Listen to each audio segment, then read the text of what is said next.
ลงมาออกนะหมดเนาะเลยว่างก็เดี๋ยวนี้จะออกมาไว้ได้ละเนี่ยอยู่ใกล้ๆบ้านที่เนี่ยเราเป็นน้าเขยเนาะเราไปวันจันทร์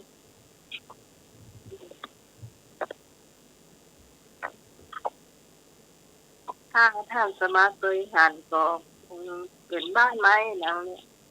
ติดกับบ้านน้าไหมน่ะอันนี้ไม่ก็เนี่ยติดเลยอ่ะยืดเลยว่าเดียวกันเนี่ย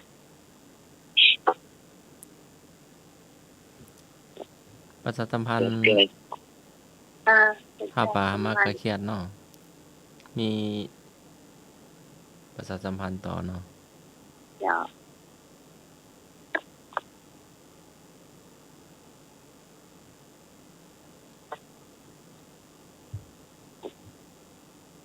ร้อยหน่วยว่าไปแล้วข้าวหน่วยนำเสนอตามมีกับมันนะฮะถ้าอาจารย์สมัครมีครับบาลาบันก็มีเยอะอยู่นะเอาเลยครับหมดครับพวกนี้วันพระรถด่วนขบวนพิเศษในฤดูกาลเข้าพรรษาเนาะในวันอาทิตย์ที่25กันยายน2565แรม15ค่ำเดือน12เหนือวันณวัดอารัญญวาสตำบลบ้านปงอำเภอหางดงจังหวัดเชียงใหม่เวลา13 นาฬิกาเป็นต้นไปเนาะรีในหนังสือเป็น20 นาฬิกาอาจจะลืมไปกันเนาะก็เป็นเวลาบ่ายโมงเนิ่นณวัดอรัญญาวาสบ้านตำบลบ้านปงอำเภอหางดงเนาะ ผู้นี้รถด่วนกลุ่มหนุ่มสาวจัดโดยคณะสงฆ์จังหวัดเชียงใหม่สภานักธรรมจังหวัดเชียงใหม่พุทธสมาคมจังหวัดเชียงใหม่ยุวพุทธิสมาคมจังหวัดเชียงใหม่สภาวัฒนธรรมอำเภอเมืองเชียงใหม่มูลนิธิพุทธสมาคมชมรมอนุรักษ์วัฒนธรรมประเพณีท้องถิ่นจังหวัดเชียงใหม่ชมรมลูกเสือ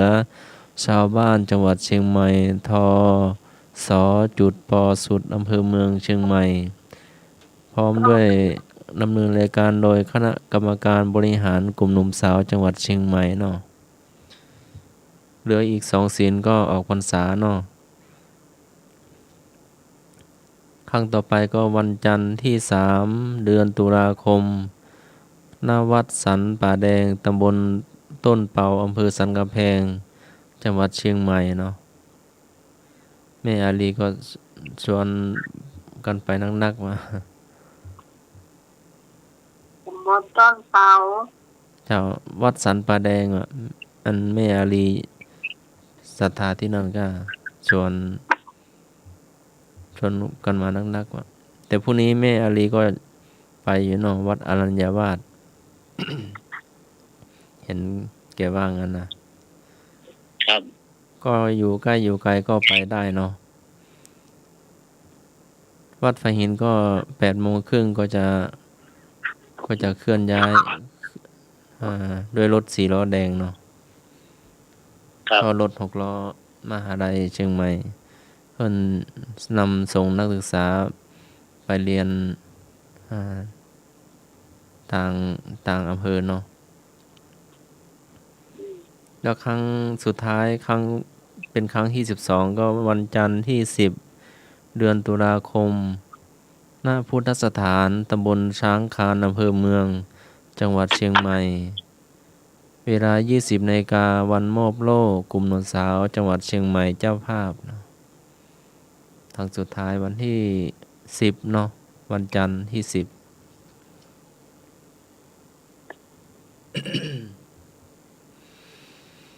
ผู้นี้ที่วัดไฟหินฮะโน้นท่านสมัครมาตันเหมือนตันเนาะที่ไหนนะถูกละธรรมตันก็เนนตะวันแดงไปไหนพวกนี้ก็ไปรถด่วนไง อ๋อไปรถไปช่วงเช้าเนาะมันงานบ่ายโมงก็เสร็จก็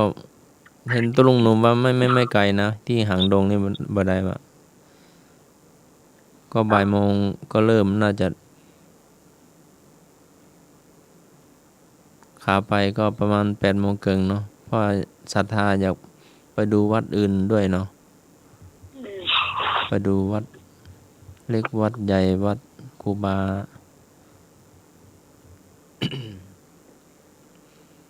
แล้วก็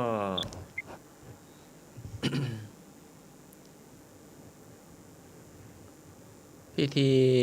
ทำบุญอายุวัฒนมงคล80 ปีอ่าพระเดชพระคุณ พระเทพปริยัติสะอาดขันติโก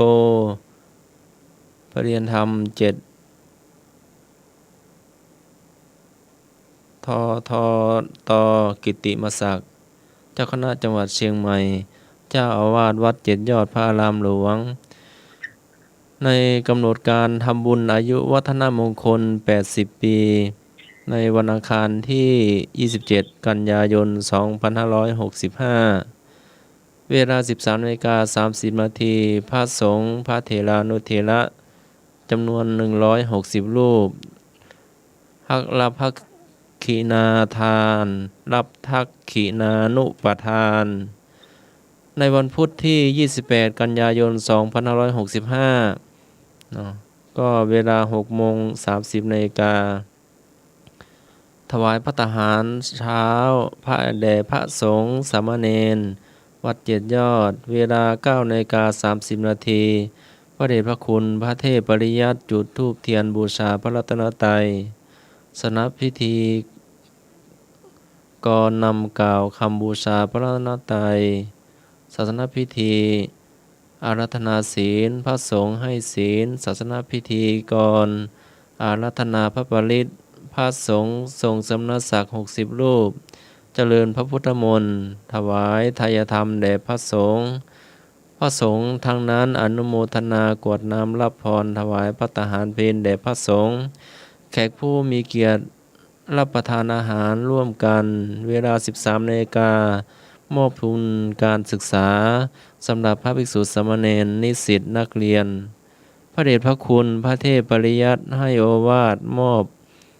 อบธรรมเนาะจะ2 วันเนื้อวันที่ 27 28 เนาะวันนี้ก็วันที่ 24 25 26 27 28ก็วันอังคารกับวันพุธเนาะจ้าก็ไปร่วมแสดงโมหิตาทำบุญอายุวัฒนมงคลเนาะ80 ปีเนาะพระเดชพระคุณพระเทพปริยัติเจ้าคณะจังหวัดเชียงใหม่นะณวัด7 ยอดพระอารามหลวงเนอะครับแล้วก็ ทั้งหมดแล้วก็จะมาตั้งเฮาพ่องเนาะ มีอยู่เนาะ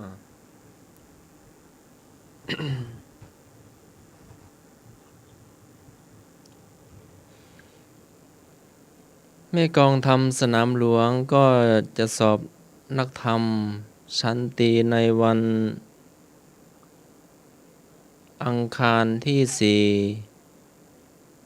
4 ตุลาคม 2565 ตั้งแต่เวลา 13 นาฬิกาเป็นต้นไปเนาะวันแรกก็วิชาเรียงความแก้กระทู้ธรรม และในวันอังคารที่ 5 เดือนตุลาคมก็สอบวิชาธรรมะในวันพฤหัสบดีที่ 6 เดือนตุลาคมเวลาบ่ายโมงก็สอบวิชาพุทธประวัติวันศุกร์ที่ 7 ตุลาคม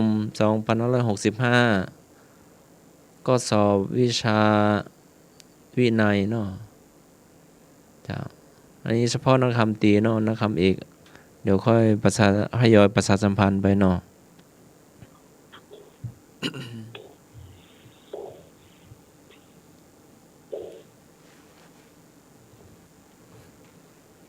หรือยัง ยังไม่หมดเนาะก็จะทยอยไว้พวกนี้บ้างเนาะน่ามาจะประชาสัมพันธ์ต่อหรือว่าจะเพิ่มเติมจะได้เนาะ สำหรับตั้งเฮาแล้วก็มีเฉพาะรายชื่อเนาะเฉพาะรายชื่อก่อนเอารายชื่อที่เป็นเบอร์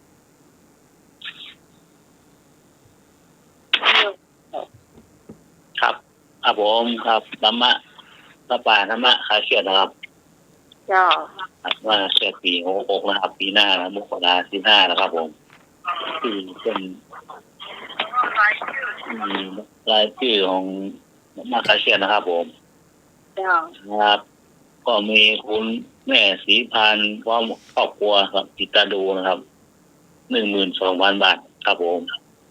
ครับขอบคุณครับคุณแม่แดงดอกกระล่อมครับ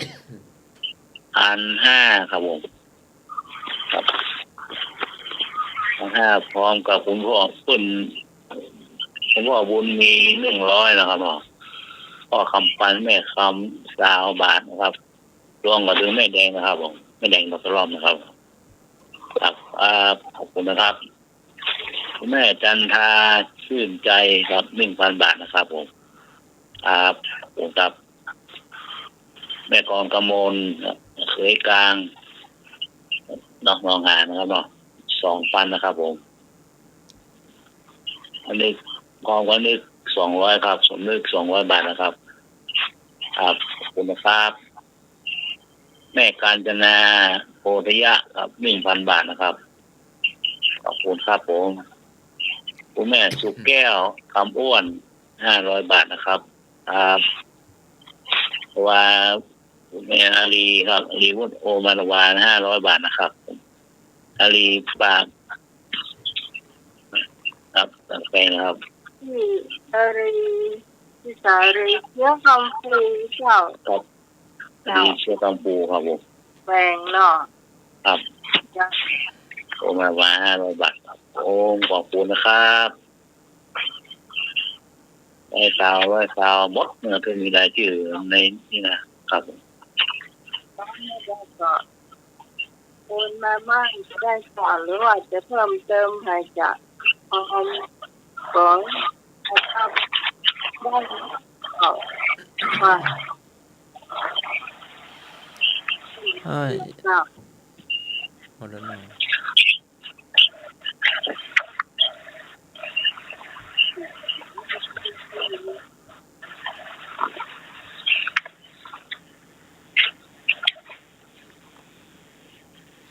เจ้า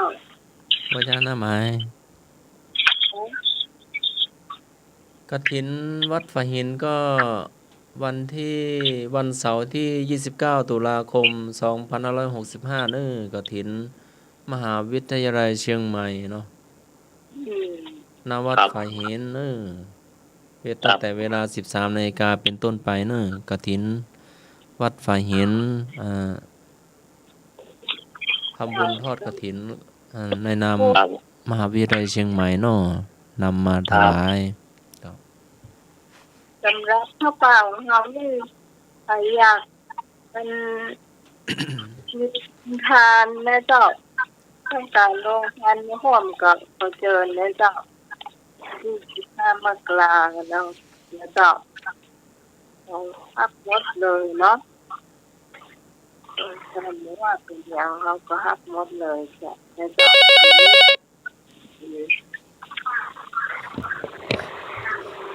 เจ้า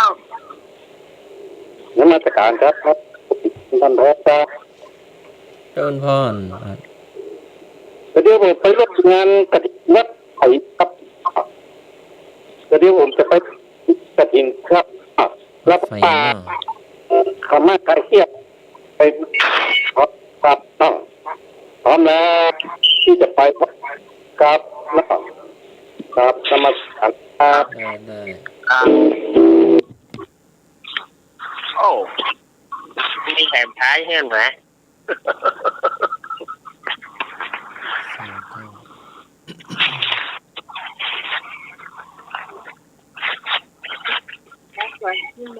เจ้า การนิมนต์พระอาจารย์นิพนธ์ช่วงคำถามกราบนิมนต์ครับผม ขอนอบน้อมพระพุทธพระธรรมพระสงฆ์ที่เป็นสรณะของเราทั้งหลายกราบนมัสการท่านพระอาจารย์พระครูสมุวิทยวัฒน์วรสิโจรักษาการเจ้าวาดวัดสายหินผู้อำนวยการสถานีวิทยุ145เมกะเฮิรตซ์กราบนมัสการท่านอาจารย์สมัครยารติโลผู้ช่วยเจ้าวาดครับผม ครับขอนมัสการพระอาจารย์นิพนธ์ครับผม สวัสดีท่านเนรรักษ์นมัสการครับเจริญพรโยมที่สมัยผู้จัดรายการธรรมะเชื่อครับเจริญพรโยมหนุ่ย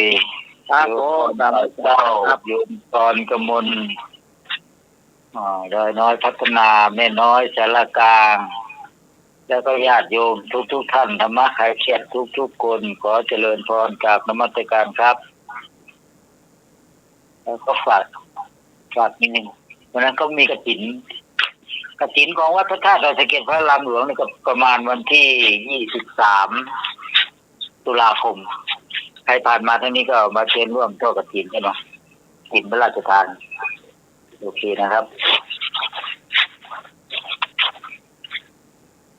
วันนี้จะถามปัญหาถามง่ายบ้างยากบ้างเนาะวันนี้ก็เป็นธรรมะพิพากษ์เริ่มข้อที่ 1แล้วเนาะเดี๋ยวพร้อมหรือยังว่าไปเลยหุ่มติดเจ้า พร้อมเนาะ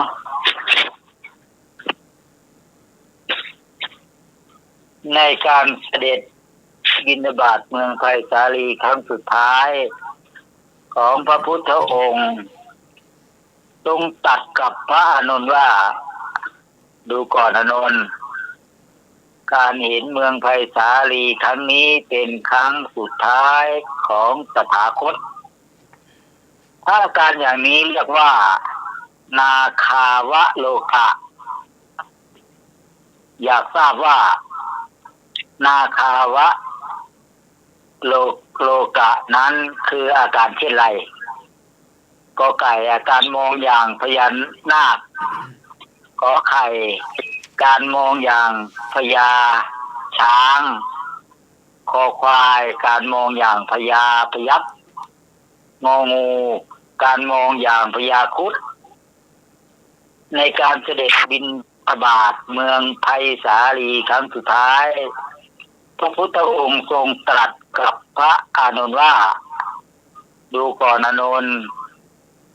การเห็นเมืองไผ่สาลีครั้งนี้เป็นการเห็นครั้งสุดท้ายของตถาคตถ้าอาการอย่างนี้เรียกว่านาคาวะโลกะอยากทราบว่านาคาวะโลกะนั้นคืออาการเช่นไรกอไก่การมองอย่างพญานาคขอไข่การมองอย่างช้างคอควายการมองอย่างพญาพยัคฆ์งองูการมองอย่างพญาครุฑกอไก่ผมว่าพ่อกอไก่นะครับเด้อผมติดก็เลยเจ้ากอไก่เจ้าวิชาญกอไก่เนาะกอไก่มาได้เลยไปก็มาแล้วเจ้า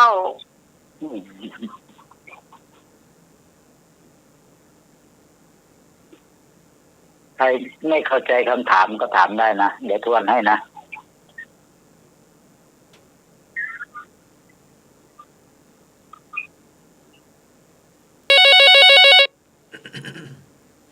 มาได้เลยพรสวัสดีครับเจริญพรโยมนึกครับอาจารย์ครับผมออกตามงงงูครับถูกหัวแน่มาแปลกผมนึกออกงงครับนี่จะเจอหน่วยคอควายเจอเหตุตอบ โยมในตอบข้อไหนนะคอควายครับผมคอควายเป็นช้าง สาม คอควายพญาช้าง สองศูนย์ พญาพยัคฆ์คอควายนี่พญาเสือเนาะพยัคฆ์นี่เนาะเสือเนาะพยัคฆ์มันมีอย่างพญานาคพญาช้างพญาเสือพญาครุฑพญานาคพญาช้างพญาเสือพญาครุฑ ก็ไก่เกลือ พี่การตอบก็ขอไข่จ้าไม่มีคนเอามันเอ็นดู กองขอไป จ้า ครับ ก็ขอพ่อ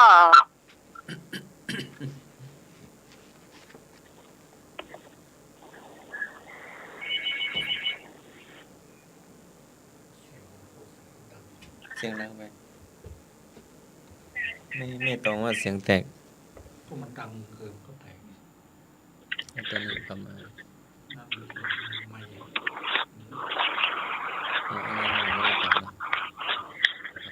การเสด็จเป็นบิณฑบาตเมืองปัตตานีเนี่ยเป็นครั้งสุดท้ายก่อนที่จะไปเมืองกุชินารานะก่อนจะไปจะได้จับขันบรรลุนิพพานนะไปบิณฑบาตที่เมืองปัตตานีเป็นครั้งสุดท้ายพระพุทธองค์ก็ตรัสก็พอบิณฑบาตเสร็จก็หันมามองเมืองไผ่สาลีเป็นครั้งสุดท้ายแล้วก็พูดกับพระอานนท์ว่าอานนท์การเห็นเมืองไผ่สาลีครั้งนี้ก็เป็นครั้งสุดท้ายของพระตถาคตเขาอยากถามว่าอาการอย่างนี้เขาเรียกว่านาคาวะโลกะเลยคำถามก็คืออยากถามว่านาคาวะโลกะนั้นเป็นอาการเช่นไรเนาะ นาคาคุณนาคเลยว่าเป็นเขาเนี่ย อาตมาก็ว่าโยมก็คงจะคิดว่าอย่างนั้นแหละก็กายการมองเห็นของพญานาคการมองอย่างพญานาคขอไข่การมองอย่างพญาช้างขอควายการมองอย่างพญาพยัคฆ์หรือพญาเสืององูการมองอย่างพญาครุฑตอบกันทุกข้อเนาะพญานาคนี่หลายคนนะพญาช้างนี่โยมก่อนใช่ไหมครับผมการมองอย่างพญาเสือนี่ก็โยมหนุ่ยไหมครับงองูนี่โยมนึกครับผมมาไฟยังไม่ได้ตอบเสื้อมาเลยโยมพรก็กอไก่ผมแม่บุญมายัง แม่บุญแม่สมแม่รัตนา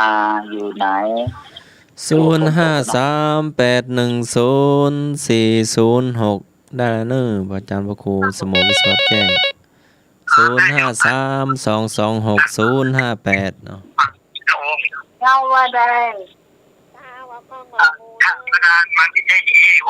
แม่บุญเสียงค่อยเนาะเดี๋ยวรอพระอาจารย์ดอกตากิจแป๊บนึง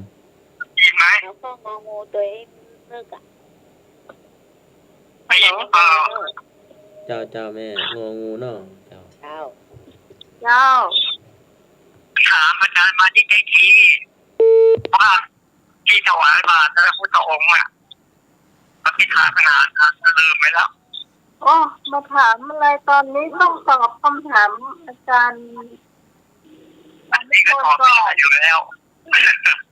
ตอบได้ก็ตอบเลยไม่รู้จะข้อไหนเลย ตอบเลยถ้าตอบได้ตอบเลย เอาไปแจ้งหน้าซะแล้ว นั่นแหละกอไก่ แต่แล้วเดี๋ยวถามอาจารย์มาที่ทีเพราะอันนี้ชายปัญหาพวกนั้นนะว่าการถวายบาตรพระพุทธองค์โอเค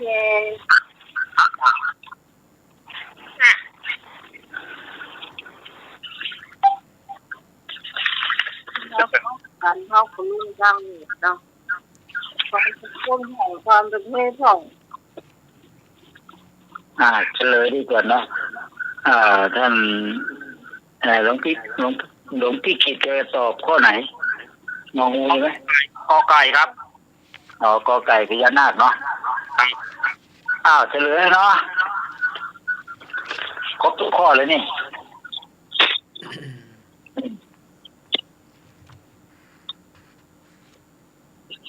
คำเฉลยฟังนะ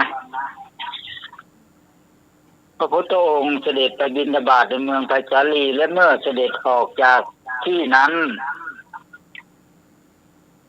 พระองค์ได้ประทับยืนหันพระบรกายทั้งหมดกลับมาทอดพระเนตรเมืองไผ่สาลีทางตัดกับพระอานนท์ว่าดูก่อนอานนท์การเห็นเมืองไผ่สาลีครั้งนี้เป็นการเห็นเป็นครั้งสุดท้ายของตถาคตจึงเรียกพระอาการนี้ว่านาคาวะโลกะคือการมองดูอย่างช้างขอใครเป็นคำตอบที่ถูกต้องถูกคนเดียวนาคาแปลว่าช้างนะโยมพิสมัยไม่ใช่แปลว่าพญานาคนะภาษาบาลีเขาแปลว่าช้างคือเรียนนาคาเป็นอย่างเนี่ย บาลีเขาแปลว่าช้างจำไว้เขาว่านาคาพญานาคราชนี่มันจะมีอีกชื่อหนึ่งนะรู้สึกว่าจะเป็นนาคีเฉยๆหรือไงไม่รู้นะแต่นาคาสงสัยจะเป็นช้างไม่ใช่สงสัยคือว่าในภาษาบาลีเขาแปลว่าช้างแบบนั้นก็จะจำแบบนั้นเอาโอเคเข้าความเข้าใจแต่ว่านาคาถ้าว่าในภาษาบาลีธรรมะนี่เขาเรียกว่าช้างนะโอเคคำตอบที่ถูกต้องก็คือขอไข่การมองอย่างพญาช้างถูกคนเดียวแน่นอนนี่นอนเนี่ยครับนิมนต์อาจารย์สมัครต่อครับกัตตวานากาตมุทลังอิวะคาพินิยาจินจายตุตวัจนะชนะกายมเตสันเตนะโสมวิตินาจิตวามุนิโตตันเตสสะภวันตุเตเสมะคลานิพระจอมมุนีทรงสายพระไทยอันสงบอันงามสงบพิชิตนางกินจามานาวิกาสาวิกาของพราหมณ์นิคนผู้ที่เอาไม้กลมๆมาผูกท้องทำประการหนึ่งว่ามีคันใส่ร้ายพระพุทธเจ้าท่ามกลางฝูงชนด้วยเดชแห่งไสยชนะขอชัยมงคลจงมีแก่ท่านถามว่าผู้ใดที่แปลงกายเป็นหนูเข้าไปกัดเชือกที่ผูกข้อนไม้ที่รัดท้องของนางกินจาไว้ผู้ใดที่แปลงกายเป็นหนูกอไก่เทพบุตรขอไข่เทพพิยดา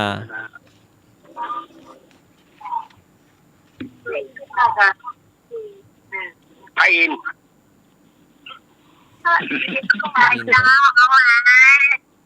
เพราะว่าคุณมี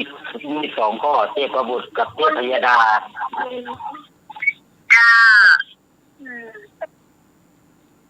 พระอินทร์มีไหมท่านสมัคร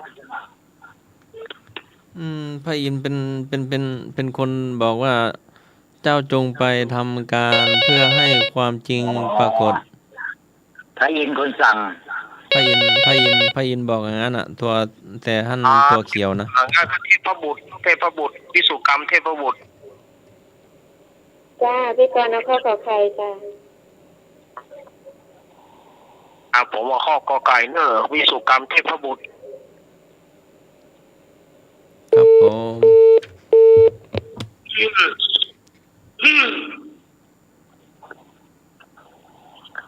ข้อกอไก่อะไรท่านจะสมัครกอไก่เทพบุตรขอไข่เทพพยดา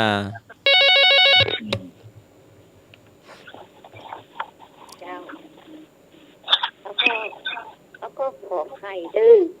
เทพพยดาเนาะ เจ้า แก้บนขอไข่เนาะ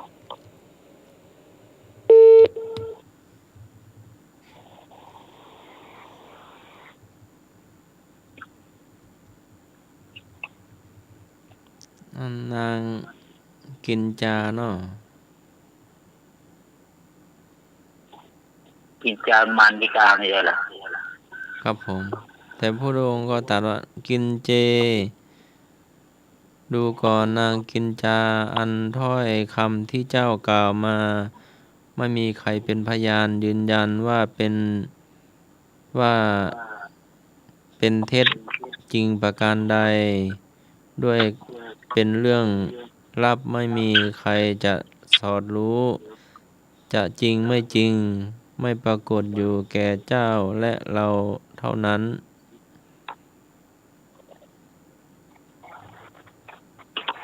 แต่เทวดาก็พระอินทร์เนาะพระอินทร์ก็ เดี๋ยวคุณกล้าเขากำลังทายอยู่ระหว่างที่ พระอินทร์ก็บอกว่าเจ้าจงไปทำการเพื่อให้ความจริงปรากฏเนาะถ้าว่าเป็นเทพพยดาหรือว่าเทพบุตร โอเค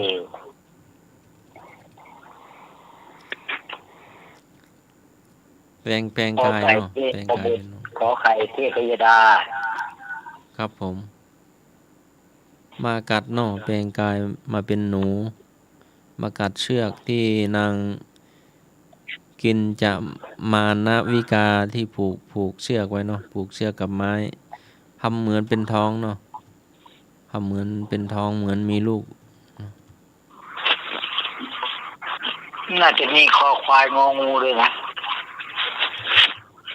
เทพยหนู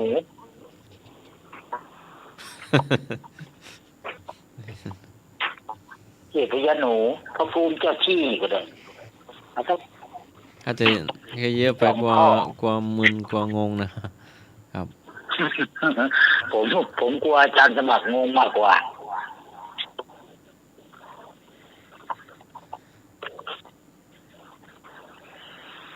กินจาเอ๋ยเรื่องนี้จริงหรือไม่จริงมีเจ้าและเราเท่านั้นที่รู้เฉลยเพศพบุตร แปลงกายเป็นหนูเข้าไปแฝงในภัทราภรณ์ที่คุมร่างนางกินจะมารวิกาแล้วก็กัดเชือกเนาะกัดเชือกที่ผูกท่อนไม้ครับก็นางอันไม้ก็มาหล่นใส่เท้านางก็แตกเนาะแล้วก็นางก็วิ่งอับอายแล้วก็ขายหน้าว่าเป็นคนเจ้าเล่ห์ก็พอวิ่งออกมาก็ไม่นานก็แผ่นดินก็สูบนางเนาะด้วยการใส่ร้ายเนาะเป็นกรรมหนัก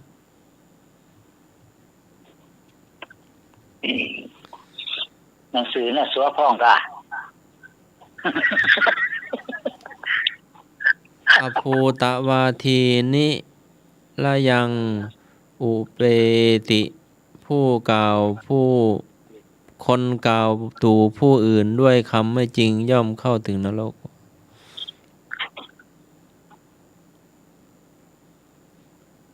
อะไรอย่างจะถามต่อหรือยังไง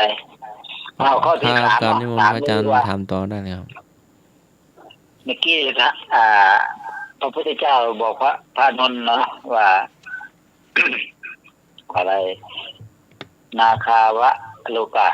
ต่อไปก็พระอานนท์ทูลถามข้อ ที่ภิกษุจะพึงปฏิบัติต่อสุภาพสตรีพระอานนท์ทูลถามข้อที่ภิกษุจะพึงปฏิบัติต่อสุภาพสตรีพระองค์ตรัสบอกว่า อานนท์ภิกษุทั้งหลายพึงปฏิบัติต่อสุภาพสตรีมีอยู่กี่ข้อกอไก่2 ข้อขอไข่3 ข้อคอควาย4 ข้ององู5 ข้อพระอานนท์ทูลถาม หลังจากที่พระพุทธองค์บอกให้พระอานนท์หันไปดูเมืองไผ่สาลีนั้นพระอานนท์ได้ถามพระพุทธองค์ว่าการจะปฏิบัติต่อสุภาพสตรีนั้นจะต้องทำอย่างไรพระพุทธองค์ตรัสบอกอานนท์ภิกษุทั้งหลายพึงปฏิบัติต่อสุภาพสตรีมีกี่ข้อขอไก่2 ข้อขอไข่3 ข้อขอควาย4 ข้ององู5 ข้อ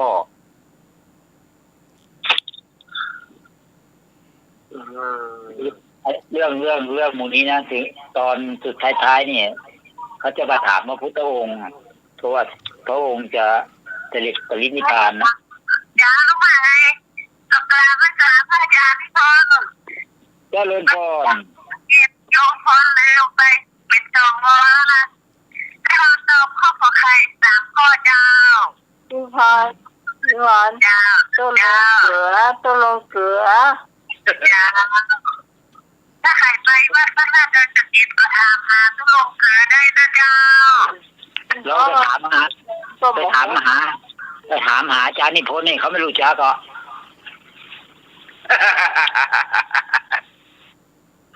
เอาข้อขอไข่เหมือนกันนะครับเนอะบอกว่าข้อขอไข่เหมือนกัน3 อย่างเนาะก็ไก่2 อย่างขอไข่3 อย่างขอควาย4 อย่างงองู5 อย่างโยมไหนกี่อย่างจ้าพี่กรณ์จ้าพี่กรณ์จะเอาข้อขอไข่จ้าโยมดูนมัสการทุกที่นิพนธ์จ้านมัสการเจริญโยมปีกรกมลสาธุเจ้าแปลว่าอย่างสาธุแปลว่าอย่างใช่แล้วสาธุแปลว่ายินดี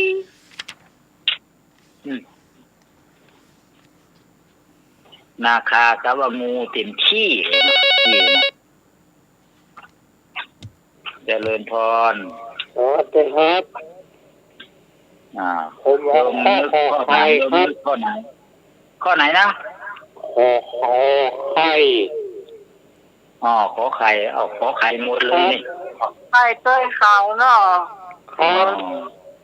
มีน้องคนเดียวเจ้าเอาข้องงลงปุ่นโอ้งงเลยครับขอไข่ครับขอไข่ครับการแจ้งยมนุยคนไหนครับข้อควายครับผมนี่นรัตคนไหนสำนินคนไหน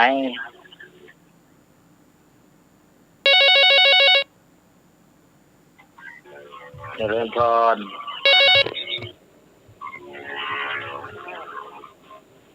เอาข้อขอควายดื้อขอควายมีเยอะมาแล้วขอควายมาแล้วเดี๋ยวไม่บุญหรือเปล่าไม่บุญเสียงค่อยเนาะได้ยินละก็ไก่ไม่มีคนเอาเลยเนาะ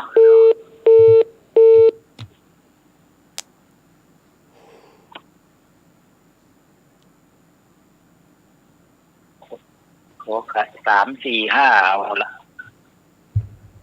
เหลือ2ท่านสมัครข้อไหนข้อนอหนูยมหน่วยข้อไหนยมหน่วยคอควายครับผมคอควายมี2 คนแล้วเนาะนอหนูมีก่อพระอาจารย์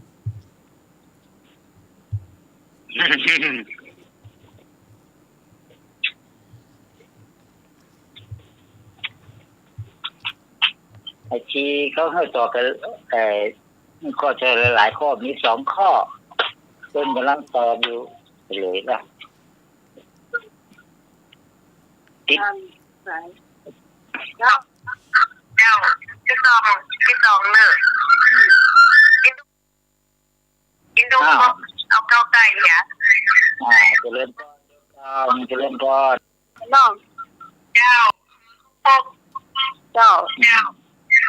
กาไก่ดื้อเจ้าโอเคละที่2มาเกาไก่คุ้มลูก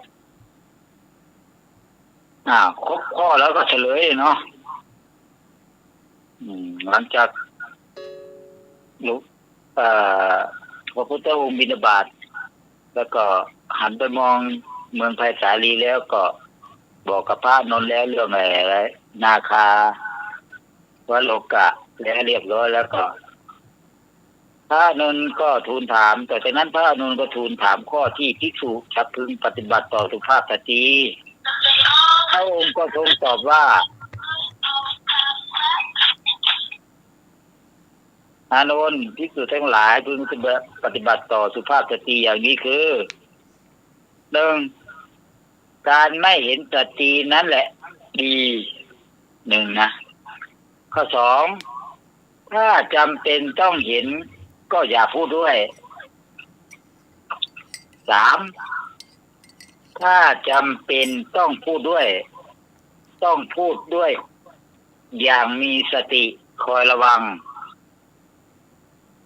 มีสามข้อขอไข่เป็นคำตอบที่ถูกต้อง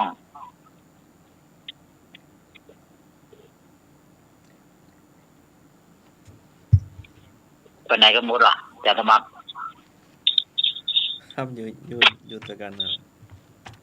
อยู่ครับอยู่ขอไข่เป็นคำตอบที่ถูกต้องมีสามข้อคือสื่อทั้งหลายถึงปฏิบัติต่อสุภาพสตรีอย่างนี้คือการไม่เห็นสตรีแหละดี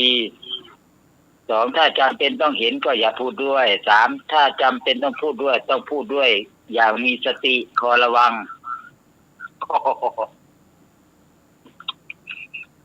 เมื่อกี้ใครตอบถูกขอไข่ก็มีหลายคนเนาะโยมพรโยมกรเน้นก็ตอบถูกไม่ใช่เหรอครับโอเคยังมีคนตอบถูกเนาะโยมพิจารณาวันนี้สองข้อแล้วนะถูกของอาจารย์สมัครคนเดียวก็พอเนาะต้องถูกก็ได้เป็นมาหัวดีละนั่งฟังเฉยๆก็ได้เดี๋ยวถามข้อต่อไปเลยเนาะเพื่อการไม่เสียเวลาเดี๋ยวอาจารย์สมัครมาสวดมนต์อีกสุดท้ายมีสี ได้ถ้าจะมาถามได้อีกสองข้อนะข้อที่สี่พระพุทธองค์ดับขันธ์ปรินิพพานตรงกับวันอะไรปีอะไรกอไก่วันจันทร์ปีมะเสงขอไข่วันอังคารปีมะเสงคอควายวันจันทร์ปีมะโรงงองูวันอังคารปีมะโรงพระพุทธองค์ดับขันธ์ปรินิพพานตรงกับวันอะไรปีอะไรกอไก่วันจันทร์ปีมะเสงขอไข่วันอังคารปีมะเสงคอควายวันจันทร์ปีมะโรงงองูวันอังคารปีมะโรง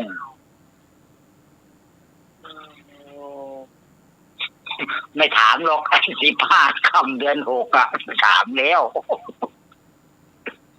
ก่อนปูดีกว่าก่อนพุท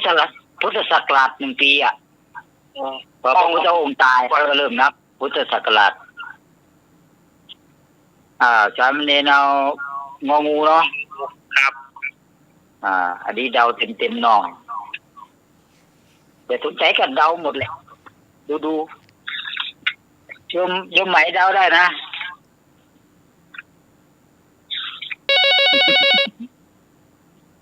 เจริญพร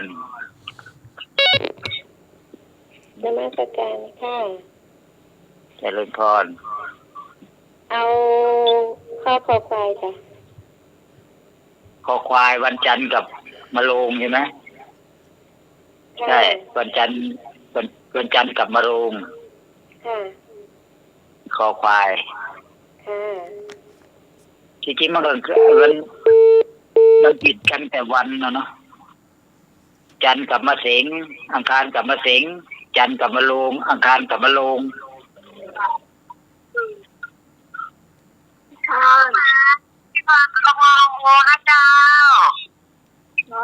อาจารย์กับอังคารกับมะโรงเนาะ อ๋อ งองูละคอควายก็มีละเหลือกอไก่กับขอไข่หน่วยขอเนื้อขอไข่โคขอไข่มาละขอไข่โยมนึกอยู่ไหนเจริญพร สวัสดีครับ เจริญพร นั้นเอากอกไก่โกงกก็ครับ ครบแล้วเนาะ ผมอยากขอไข่ครับป้ากันนั้นหนุ่ยเอากอกไก่แม่กันแม่นก็ครับ ผมอยากขอไข่เอาขอไข่ทัดป้ากันนั้นนะครับ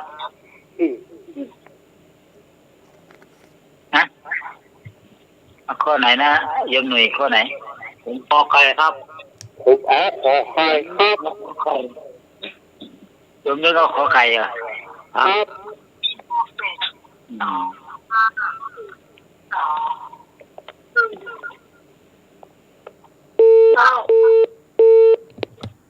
ไม่ต่อเอาข้องมางูเนอะงูงูจองูเนาะ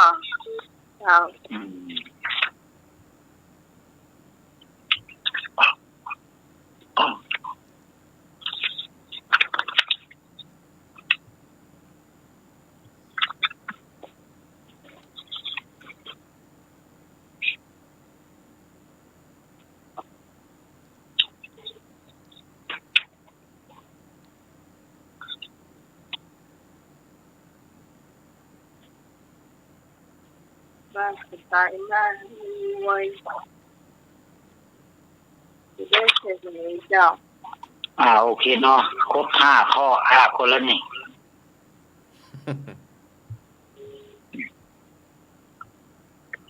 พระพุทธองค์ดับขันธ์ปรินิพพานตรงกับวันอะไรปีอะไรกอไก่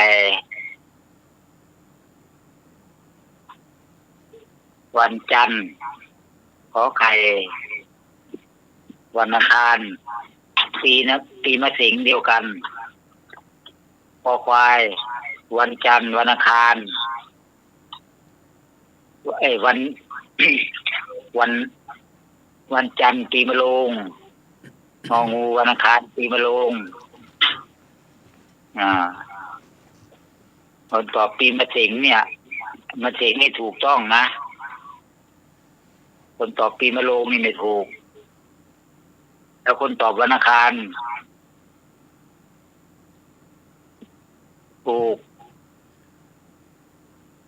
แต่ปีมะโรงไม่ถูกฉะนั้นขอไข่วันอังคารปีมะสิงเป็นวันที่พระพุทธเจ้าดับขันธ์ปรินิพพานหลังจากที่พระพุทธองค์ทรงประกาศศาสนามาเป็นเวลา45 พรรษาได้เสด็จดับขันธ์ปรินิพพานใต้ต้นสาระคู่เมืองกุสินาราตรงกับวันอังคารขึ้น15 ค่ำเดือน 6ปีมะสิงขอไข่วันอังคารปีมะเสงเป็นคำตอบที่ถูกต้องยิบไป ให้ข้อได้ไหมเนาะอาจารย์ไม่ยาวหรอกมันจะทำมาหัวเกิด51แล้วนั่นก็พอเนาะแล้วก็มีการทำขนมวันพรุ่งนี้ก็ลา1 วันมันลืนมันสอบพรุ่งนี้ไม่ได้เข้าวันนี้ก็จะลาไปก่อนใช้ชีวิตอย่างไรให้มีสุขบนกองทุกข์สารพันมากปัญหาวัยเลยผ่านไม่เนิ่นนานการเวลาต้องประสบพบนำพาไม่เนิ่นนานเมื่อมีทุกข์ลุกประดังหลังถาถมเก็บซ่อนบ่มปมเงื่อนงำทำให้ผ่านสายสติสึกและตองมองตามการอย่าฟุ้งซ่านลานล้อลนให้หมดใจเอาธรรมะพุทธองค์ทรงประสิทธิ์ ได้ลิขิตเป็นคำสอนแต่ก่อนไว้อริยสัจสี่มีเช่นไรโปรดนำไปใช้ดวงจิตพินิจเกินกราบนมัสการครูบาอาจารย์ท่านผู้ในการสถานีท่านอาจารย์สมัครสวัสดีสำเนียงรักครับเจริญพรโยมพิสมัยเจริญพรโยมหนุ่ยโยมพรปัสสาวแล้วก็โยมแม่บุญแล้วก็ธรรมะคลายเครียดทุกท่านทุกคนขอกราบนมัสการและขอเจริญพรญาติโยมทุกท่านอายุวันโนทุกครั้งพระลางสาธุสาธุครับครับกับพระของโลกอาจารย์นิพนธ์ที่เมตตาเนาะครับต่อไปเป็นสำเนียงรักนะเจ้าครับมาแล้วเนอะช่วงของการเล่านิทานทำกลางสายฟ้าสายฝนเนาะบางทีก็มีอยู่บางทีก็หยุดไปแล้วแต่บอกว่าเมื่อคืน เมื่อคืนจะมีอยู่ก็เพราะบางที่ก็หยุดไปละ เพราะว่าฝนจากเหนือมาใต้เนอะสถานญาติโยมฝนจะมาตั้งเหนือก่อนแล้วก็ล่องมา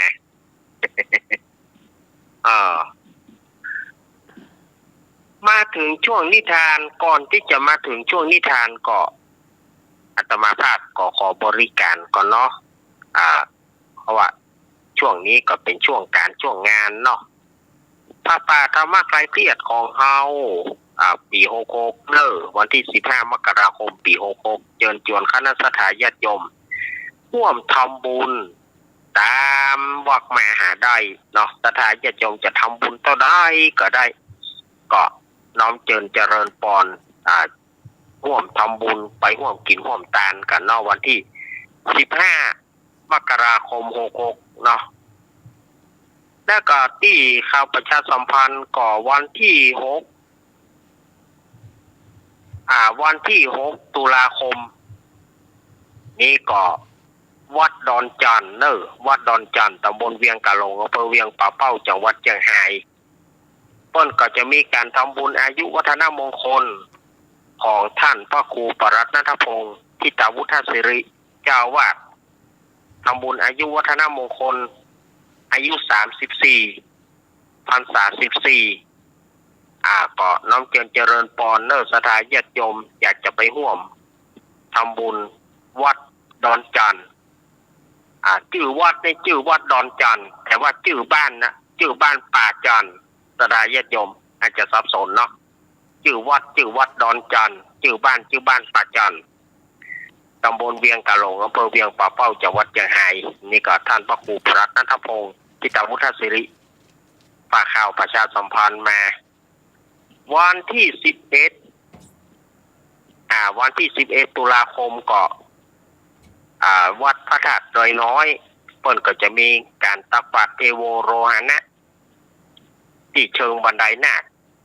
ก็เชิญชวนคณะสัตยาญาติโยมร่วมกินร่วมทานกันวันที่12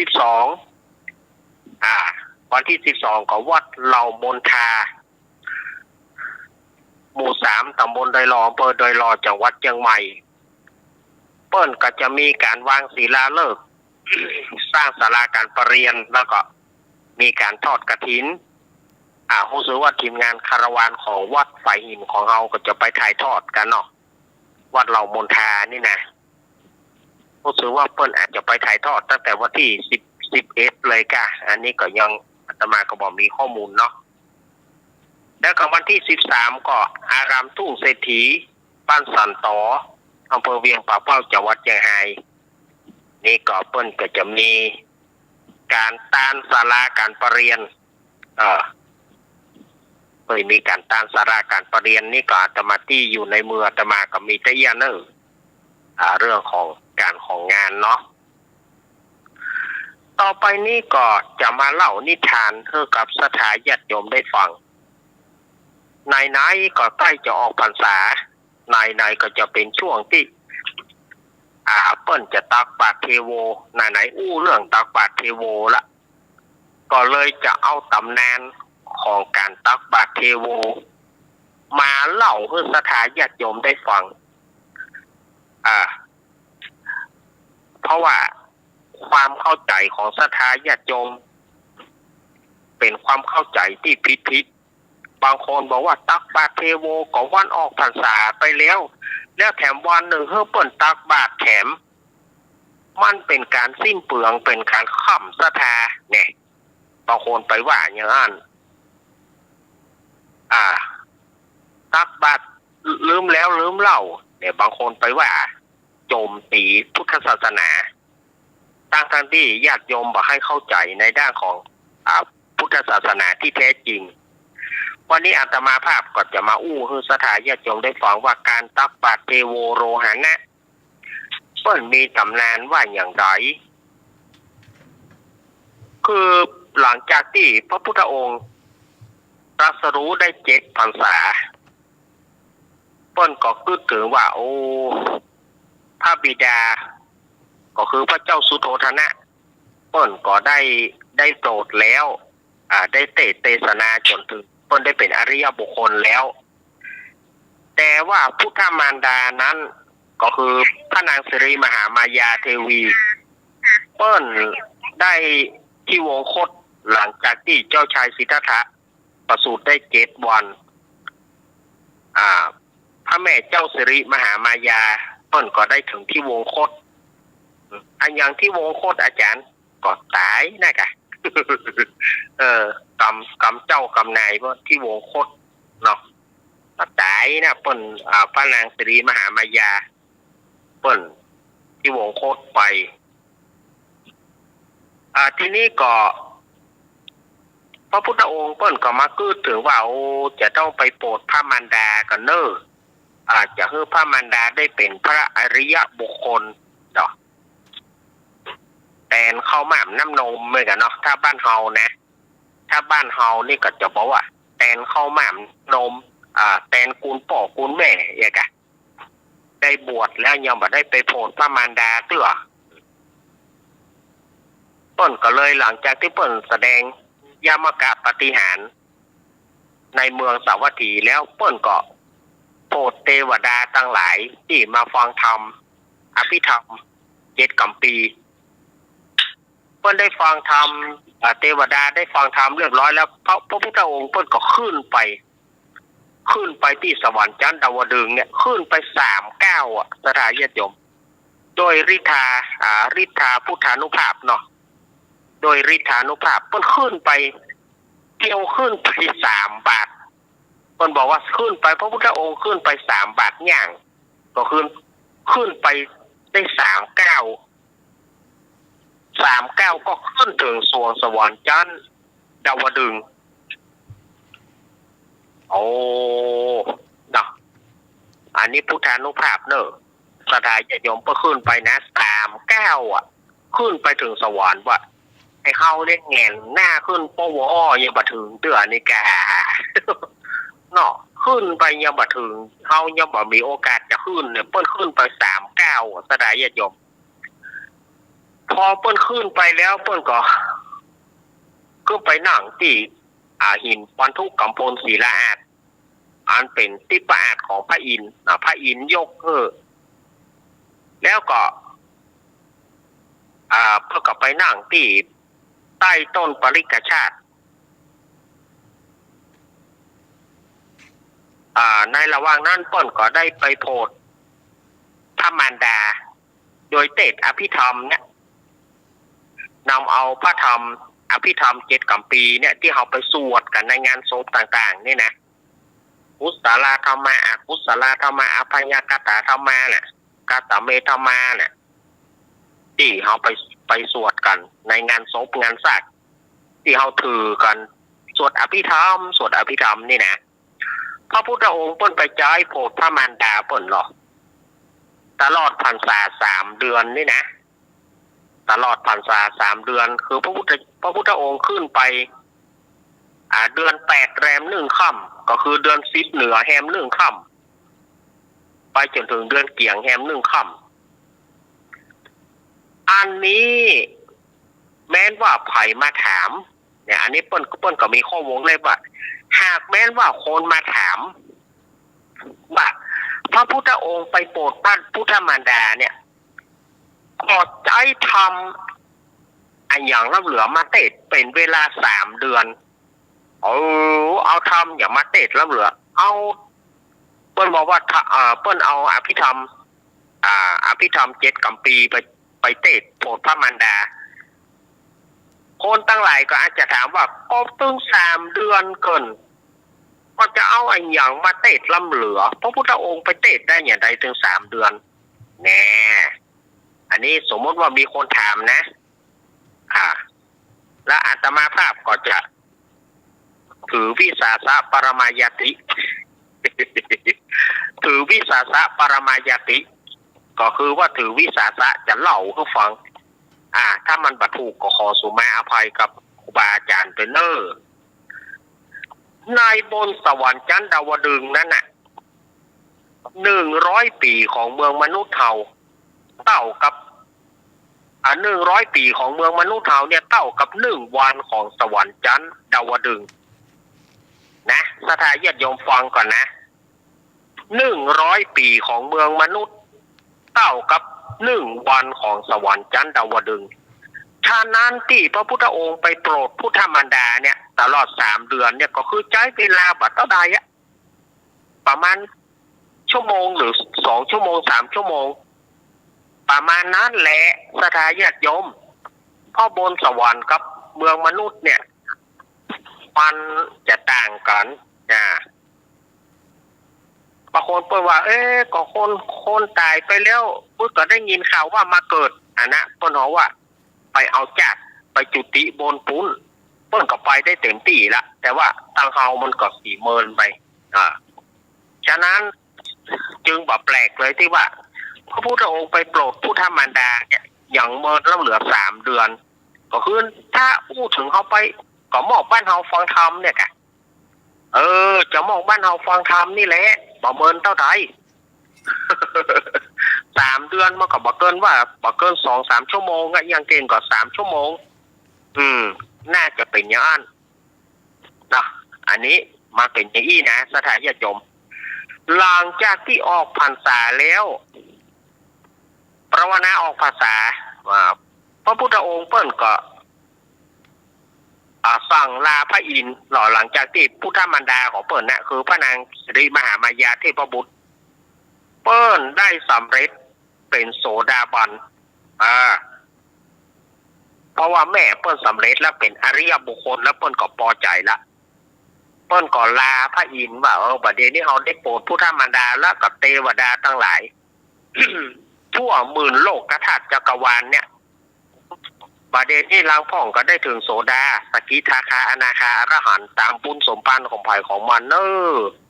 เขาจะลาแล้วพระอินทร์เนี่ยพระอินทร์เปิ้นก็สาธุการเมื่อพระอินทร์เปิ้นสาธุการแล้วเปิ้นก็คือวิสุกรรมเนรมิตบันได3 ขั้นนะตอนที่ขึ้นนะเปิ้นขึ้นไป3 ก้าวนะแต่ตอนที่ลงเนี่ยวิสุกรรมเทพบุตรเนรมิตบันได3 ขั้นดูสถาญาติโยมว่าเนี่ยกรรมโบราณว่าขึ้นได้ให้ลง กรรมโบราณเพราะว่าเนาะขึ้นได้ให้ลงขึ้นนี่ขึ้นง่ายกะยาวขึ้นไม้สมัยก่อนต้องไปรอนะขึ้นไม้เนี่ยขึ้นปัตขาจะลงแล้วขึ้นยาก อย่างใดเนี่ยเอาขึ้นเนี่ยขึ้นได้เนี่ยเพราะว่าคนโบราณเพราะว่าขึ้นได้ให้ลงพระพุทธเจ้าขึ้นไปแค่3 ก้าวย่างขึ้นบนสวรรค์ชั้นดาวดึงส์แต่ขาลงนั้นพระอินทร์สั่งให้วิสุกรรมเทพบุตรเนรมิตบันได3 ขั้นบันไดแก้วบันไดเงินบันไดทองนะบันไดแก้ว7 ประการบันไดแก้วบันไดเงินบันไดทองลงมาถึงเมืองสังกสานครลงมาถึงเมืองสังกสานครสถาญาติโยมก็แต่ละบันไดแต่ละขั้นเนี่ยก็มีเทพบุตร เทวบุตรเทวดากลุ่มกลุ่มพันคนทันตั้งหลายนาคตั้งหลายยักษ์ตั้งหลายจนถึงพระสุริยะและพระจันทร์นะจนถึงตะวันกับเดือนนะเนาะสื่อจนถึงตะวันกับเดือนเนี่ยก็ยังมาไหว้พระพุทธเจ้าโอ้แสดงว่าพระสุริยะกับพระจันทร์นี่ก็มีชีวิตเหมือนกันนี่เปิ้นยังมาไหว้พระพุทธเจ้าแล้ววันนั้นเปิ้นถือว่าเป็นวันเปิดโลกคนเฮาก็ได้หันสวรรค์ได้หันนรกนะมันเปิดโลกทั้งสามนะมันเปิดโลกทั้งสามวันนั้นทางเมืองนรกก็บาทารุณบาทำโทษตัดนรกทั้งหลายวันนั้นเพิ่งยุดการทำโทษเพราะว่าเป็นวันพระเจ้าเปิดโลกเป็นวันเทโวโรหณะก็มีการตักบาตรพระสารีบุตรเป็นผู้ตักบาตรก่อนใส่บาตรพุทธเจ้ากำลังกับเราเทวบุตรเทวดากับเราคนทั้งหลายกับปากับใส่บาตรนี่คือเป็นที่มาของการตักบาตรเทโวโรหณะตั้งแต่นั้นเป็นต้นมาเขาก็ยึดถือกันอันเนี้ยเพิ่นถือว่าไปบางคนก็บอกว่าก็เฮาทำบุญออกพรรษาแล้วนี่อย่างต้องไปตักบาตรเทโวก็เป็นจารีตประเพณีที่เฮาละบ่ได้ที่มาที่ไปมันเป็นอย่างนี้ศรัทธาญาติโยมอาตมาก็เอามาเล่าให้ศรัทธาโยมเนาะนี่คือการทำบุญตักบาตรเทโวโรหณะที่เฮาได้ถือปฏิบัติสืบกันเข้ามาแล้วพระพุทธองค์เปิ้นก็เลยเทศอานิสงส์การตามทางปฏิปูจาเดือนยี่เปงดูอันนี้มันเลยมาถึงอานิสงส์ทางปฏิไปนะเปิ้นก็เลยได้เทศนาในระหว่างกลางนั่นนะเปิ้นบอกว่าดูรามหาราชผู้ใดได้ตามปฏิในวันเดือนยี่เปงผู้นั้นก็จะมีสุขภาพร่างกายอันงดงามผู้ใดได้ตามน้ำมันผู้ใดได้ตามน้ำมันงาอันใสบริสุทธิ์หามารามนทินบ่ได้ผู้นั้นก็จะมีตนตัวอันงามบริสุทธิ์เป็นดังประดุจดังพระนางปภาวดีทุกเมื่ออีกต้นว่าอีนะผู้ใดได้ตามน้ำมันไข่งัวไข่ควายผู้นั้นจะได้เป็นพราหมณ์ผู้ประเสริฐบางคนว่าเขาจะไปเอาไข่งัวไข่ควายที่ไหนท่านอาจารย์ก็เตี้ยนไข่เขานะแกเขาจะไปเอาที่ไหนครับก็น้ำมันไข่งัวไข่ควายก็เตี้ยนไข่นะแต่สถานที่ยมตามเตี้ยนไข่นะครับปู่จ้าจะไปเอาหาที่ไหนทำหมอง่ายบ่ง่ายนี่เตี้ยนไข่เขานั่นแหละแล้วไปหาที่ไหนจะได้เป็นชาติหน้าจะได้เป็นพราหมณ์ผู้ประเสริฐผู้ใดได้ตามน้ำมันลูกไม้ตั้งหลายผู้ใดได้ตามน้ำมันลูกไม้ตั้งหลายผู้นั้นจะได้เป็นพระฤาษีตนประเสริฐในชาติหน้าก็เอาไปเอาน้ำมันลูกไม้ที่ไหนมาน้ำมันพืชไงน้ำมันพืชนี่ไงน้ำมันลูกไม้ตั้งหลายก็น้ำมันพืชได้แค่เพราะบัดเดียวก็ถึงมีขายลูกเนี่ยกินก็ได้เอาจุ๊บทางปฏิตามก็ได้เพราะถือว่าน้ำมันลูกไม้ตั้งหลายจะได้เป็นพระฤาษีตนประเสริฐก็น้ำมันพืชได้แหละทนายญาติโยมง่ายเพิ่นนึงมีขายผู้ใดได้ตามน้ำมันเปล่าผู้นั้นจะได้เป็นพญาประเทศราชทั้งปวงผู้ใดได้ตามน้ำมันเปล่าเกิดมาภาวะชาติหน้าจะได้เป็นพญาจักรพรรดิดูรายญาติโยมจะไปมองข้ามนะอย่ามองข้ามความปลอดภัยเลยผู้ใดได้ตามทางปฏิปูจาดวงหนึ่งก็ดี2 ดวงก็ดี3 ดวงก็ดีจะไปตามจอมปลวกจอมดอยตามหินผาหน้าแผ่นดินพระธาตุเจ้าเจดีย์ไม้สลีมหาโพธิผู้นั้นก็จะได้มีหูก็แจ้งมีตาก็แจ้งอาตมาก็จะเอาเนอะปีนี้อาตมาจะเอาสักปันดวงก็หมอเนาะคนว่าหูแจ้งตาแจ้งเนี่ยอาตมาสนใจนะอาตมาจะตามสักปันดวงก็รอปีนี้ตาตุทบุญญาปารมีมีเนอะ ถ้าบุญบารมีอาตมาหาได้นี่นะอาตมาจะเอาแต่นะตามพรดวงเลยแหละอาตมาสนใจอันนี้นี่มีหูก็แจ้งมีตาก็แจ้ง ก็ผู้นั้นจะประกอบด้วยเตจาอนุภาวะมีภาชนะถ้วยเงินถ้วยคำอันมากเกิดมาภาวะจะใดคำว่าบ่มีก็จะบ่เจอแต่คนทั้งหลายคำว่ามีกินจะมีโดยตลอดอันนี้ คือตำนานของตักบาตรเทโวโรหณะลวดถึงพระพุทธองค์เปิ้นได้เทศอันนี้ส่งตามพางพระที่ปู่จาเดือนอีเปงเปิ้นลวดเดียวกันเลยอาตมาภาพก็นำเอามาสถาญาติโยมอาจจะเป็นข้อคิดกับสถาญาติโยมอาจจะเป็นคติเตือนใจสถาญาติโยมบ้านนักก็หน่อยอันนี้คือที่มาของตักบาตรเทโวโรหณะสถาญาติโยมจะไปว่าเนี่ยตุ๊เจ้านี่หันแกได้แน่จะไปว่างานแน่อันนี้มันตามจารีตประเพณีที่สถาญาติโยมมันเป็นที่เขาละเขาขวางบ่ได้มันเป็นประเพณีที่เปิ้นสืบกันมาแต่พุทธกาลมาแล้วนะเมื่อเปิ้นได้เทศนาแล้วเราเทวดาทั้งหลายก็ดีได้ถึงธรรมวิเศษอย่างที่อาตมาว่าตะเกียหลวงพ่อก็ได้ถึงโสดาบันสกัทาคานาคาอรหันต์ตามพูดสมปันที่เขาได้กระทำมาในจักรก่อนปางหลังก็มีหั่นเลยนะอันนี้อาตมาก็มาเล่าให้สถาญาติโยมได้ฟังกันเนาะเรื่องของตักบาตรเทโวนี้ก็อาจจะเป็นสาระประโยชน์ที่สถาญาติโยมบ้านนักก็น้อยเนอะบ้านนักก็น้อยอันนี้อาตมาภาพก็นำเอามาให้สถาญาติโยมวันพุธก็จะมีนิทานเรื่องอื่นแถมอย่างไงอาตมาภาพจะพยายามนิทานแต่ละเรื่องมาประวัติพ่องตำนานพ่องเอามาเล่าสถาญาติโยม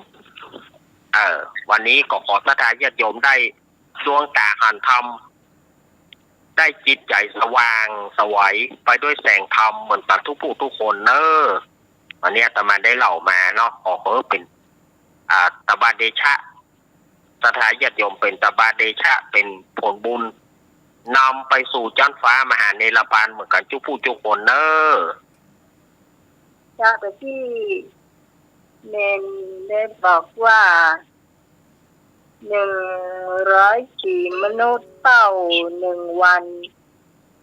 มันเป็นอันชันดาวดึงอันนี้น่าจะจริง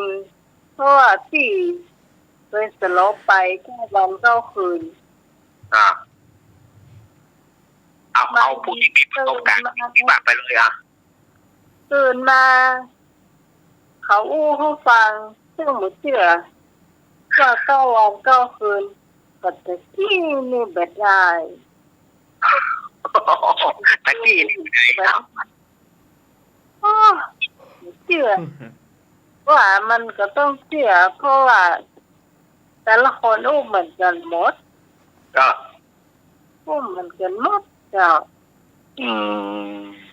แล้วแฮมไปบอกว่าหลวงพ่อจงทองตุ๊กโจกของเราเนี่ยอันนั้นก็ต้อง10 วัน 10 คืนก็ได้สลบนะ100 ปี100 ปีเมืองมนุษย์เท่ากับ1 วันของเปิ้นเอาไปกำเดียวได้จุดเจ้า9 วัน 9 คืนพุทธวีเจ้าลายมาเนาะยังอยู่เจ้าลายวันอย่างงั้นนักอย่างงั้นเรา7 วัน 7 คืนไม่ทันยังก็นักอยู่วันนั้นยังแม่จะพาฟังอยู่โอ้โหแบบม่วนเลยชั่วโมงเปล่าอ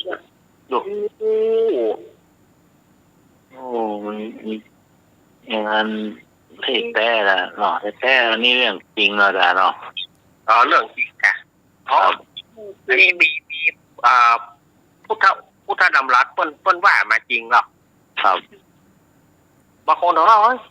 พระพุทธเจ้าเอาอย่างไปเทศน้ำเหลือ3 เดือน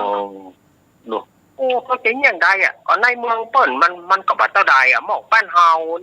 าจัดรายการเนี่ยกันบอกจัดรายการ การกับประมาณมื้ออ่ะเนี่ย ครับ 2 ชั่วโมง2 ชั่วโมงเนาะ ประมาณนี้แหละในเฮาไปอยู่ปูนเนี่ย ครับ โอ้ เข้าวันเข้าคืนน่ะไปหันหมูหันสปาสเฟตก็ดีเหมือนกันละ เนาะ ปีกมา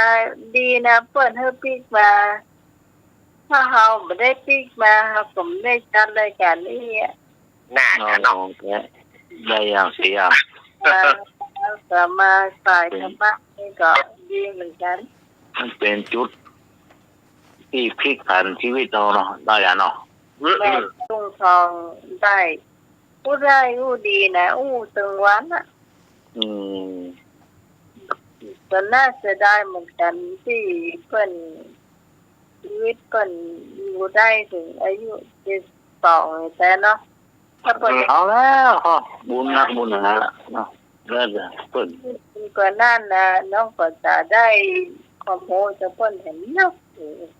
น่าจะเนาะ ยิ่งดีก็ได้มั่งอีกเนาะก็อย่างนี้มันเร่งรีบเลยเนี่ยเนาะเวลาก็น้อยอ่ะ 9 วัน9 คืนนี่ประกอบ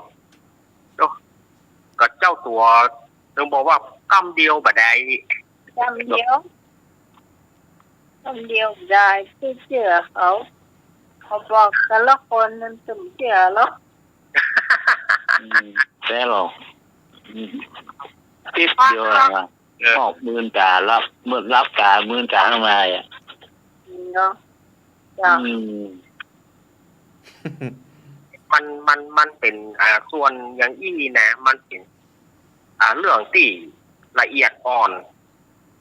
โอ้มันเอาแต่ไปเรื่อยอยู่ได้นะ แม่น มันเป็นเรื่องที่ละเอียดอ่อนมากทีเดียว วั ถ้าว่าน ถึงทำจริงๆอ่ะถึงจะเข้าใจด้านนี้ ตัวประกาศแล้วเนาะ ครับอย่างอาตมาเองเนี่ยลุงหนุ่ย ครับ อาตมาเคยมดลมหายใจฮู้อยู่นะว่าลมหายใจตัวเก่ามดนะ อ๋อ มันมดไปแน่สื่อนะครับ เอานี่อย่างไงที่เขาจะหายใจเข้ามันบ่มีแล้วเนี่ย อ๋อ หายใจออกมันโซ่ไปเลยอ่ะ อ๋อ แล้วแต่พอดีว่าอาตมาเกิดไปได้ยินพระสงฆ์แห่งขึ้นสีขาวเปิ้นสนทนากันในวิทยุแต่วันนั้นอาตมาบัดได้เปิดวิทยุนะ อ๋อ แต่ว่าอาตมาได้ยินเสียงเปิ้นเหมือนกับเขาเปิดวิทยุ แล้วเปิ้นสนทนากัน ครับ สนทนากันประมาณ2-3 รูปเปิ้นสนทนากัน ครับ แล้วก็ลมหายใจเข้ามันก็กลับคืนมา โอ้ คือวันนั้นเนี่ยมันเป็นช่วงที่ฝนตกไงอ่ะ ครับ ฝนตกเหมือนเดียว หน้าฝนเหรอ เป็นหน้าฝนแล้วก็ฝนตกอาตมา อ๋อ เป็นเพราะว่าอาตมาเป็นภูมิแพ้ อ๋อ อาตมาก็ทานยานั่นไปยานั่นน่ะถ้าว่ามันรู้สึกบ่ม่วนอาตมาจะทานยานั่นไปแล้วมันจะง่วง อ๋อ ง่วง แต่อาตมาทานยาไปแล้วรู้สึกว่ามันวันนั้นมันแค่รับขนาดนั้นแหละ อืม ประมาณไม่บัดถึงทุ่มเลยถ้าว่านอนพ่อฝนมันตก อ๋อ สมัยนั้นก็บ่ได้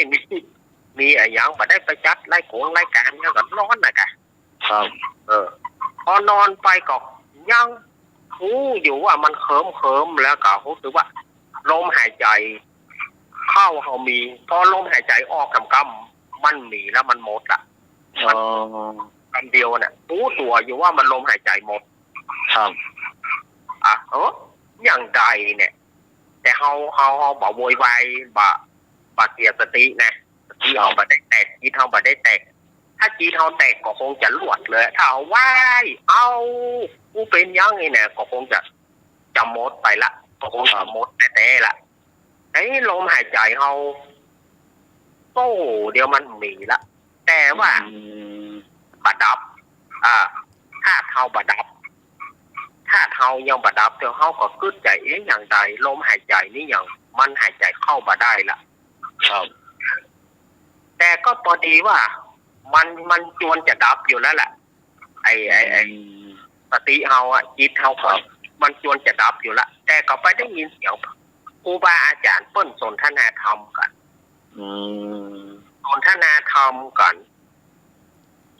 ก็สนทนาธรรมกันประมาณ 3-4 รูปเหมือนกับเขาเปิดวิทยุทั้งที่เขาวันนั้นเขาบอกนี้แกจิตแกใจจะเปิดวิทยุเขาไม่ได้เปิดแต่เขาได้ยินเสียงพ่อคุณเจ้าหลายๆรูปเปิ้นสนทนาธรรมกันพอเปิ้นสนทนาธรรมกันสติมันคืนมาลมหายใจเข้ามันก็เข้ามาได้ลมหายใจเข้ามันมีทีแรกมันบ่มีละมันบ่มีถ้าเราจะคำนวณดูก็ประมาณว่านาทีกว่าๆนะที่เขารู้สึกว่าหายใจเขาบ่มีแล้วอ่ะนาทีปลายๆนี่แหละจะพอเอิญว่าเขาไปได้ยินเสียงครูบาอาจารย์เพื่อสนทนาธรรมกันนั่นคือข่าวกำลังดังขึ้นมาตอนนั้นไปขึ้น 88.75 เมกะเฮิรตซ์ก็คือเป็นการตั้งของพ่อหลวงประพันธ์แก้วเก๋พ่อหลวงประพันธ์แก้วเก๋เป็นคนก่อตั้งขึ้นสีขาวตัวเจ้าประชาเนี่ยพ่อหลวงประพันธ์แก้วเก๋เป็นผู้ตั้งขึ้นมาแต่อาตมาตอนนั้นเขาฟังเรื่อยๆแต่บ่มีโอกาสที่จะได้เข้าไปเตื้อครับอาตมาฟังอยู่ฟังแล้ววันนั้นเนี่ยมันก็เป็นว่าอาตมาก็แปลกใจว่าไม่อย่างลมหายใจเขาถึงหมดมันเป็นไปได้ไหมมันเป็นไปได้หรอมันหมดจริงๆอ่ะครับลมหายใจเขาออกโพ่เดี๋ยวมันก็มีละเขาไปได้ยินเสียงเปิ้นเตะครูบาอาจารย์เปิ้นเตะเปิ้นอู้สนทนากับตนนั้นมันก็กลับคืนมาพอมีไปหารเขาก็เลยว่ามันก็แปลกเนาะลมหายใจของเขานี่มันก็หมดถ้าบ่มีบุญเก่ามันก็บ่มีละบ่หมดท่าละครับแต่ว่าอาตมาก็ตั้งแต่นั้นไปต้นมาก็ประเมินมานานก็มีเปิ้นก็มาถามเพื่อไปออกขึ้น91 เมกะเฮิรตซ์ไปเตะทำไปอย่างไปเตะทำเปลี่ยนเลยอาตมาก็ได้มีโอกาสที่ได้ไปเตะไปอย่างพ่อแล้วพอดีว่าเจ้าของรายการเปิ้นหยุดไปเจ้าของรายการเจ้าของรายการเปิ้นก็หยุดไปสักพักหนึ่งประมาณสัก 4-5 เดือนแม่บุญธรรมของอาตมาเนี่ยเปิ้นเสียไปแม่บุญธรรมของอาตมานี่ซึ่งอาตมานับถือเปิ้นและอยู่กับเปิ้นมาตั้งแต่น้อยครับเปิ้นก็เข้ามาถามว่ายังบอกไปออกวิทยุเปิ้นเลิกรายการแล้วแม่ก็เลิกรายการละใครไปออกก่อนกับเปิ้นมาก็ไปจากนั้นอีก7 วันเนี่ยเปิ้นก็คือรองหัวหน้าสถานีเปิ้นมานิมนต์อาตมาภาพไปออกที่91นี่พระทายาทโยมอันนี้นะมันพระทายาทโยมฟังแล้วพิจารณานะอาตมาบ่ได้คือฝ่ายเชื่อนะอาตมาบอกว่าพิจารณาดีว่าอันนี้มันเป็นเรื่องที่อัศจรรย์และมันเป็นเรื่องที่ละเอียดอ่อนอย่างที่หมายว่าสลบไปก็9 วันไปไปมากระตุ้มเชื่อต้นอยู่เบนเอามาทางนี้โดยตรงเราก็สดเชิญเนี่ยเนาะครับมันเป็นอย่างนี้ลุงหนุ่ยมันเนี่ยอันนี้ถึงเอามาได้สายธรรมนะถ้าสายในสายตั้งโลกที่เปิ้นบ่เข้ามาสายธรรมเขาก็บ่แม่นเพราะบางคนอาจจะว่าเขาเสียสติบางคนอาจจะว่าเขาเป็นบ้าพ่อกะไอ้อย่างพ่อกะแต่ความจริงเขาบ่ได้เป็นบ้าบ่ได้เป็นอย่างเงี้ยมันลมหายใจมันบ่มีไปหน้าตื้อแล้วนะมันหมดไปหน้ามันนี่มามันหนีมาทางนี้ร้อยแผลหรอครับไม่นี่มาเผยแพร่จาก91ไป88อาตมาอยู่88ได้ถึง7 ปี มาเต้นวันปนมันจะหมดละแล้วจะพัก ฮะ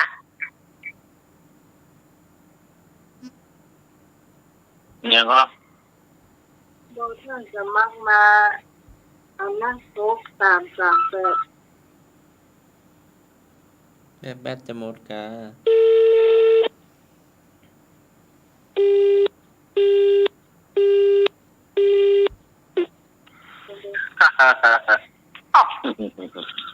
วันนี้นี่อู้กัน โอ้มันเหมือนน่าเชื่อมันสิ่งเรื่องนี้เล่าไปอาจารย์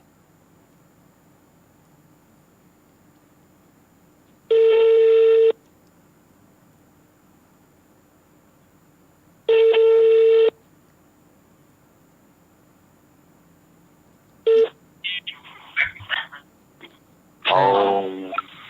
ได้บอก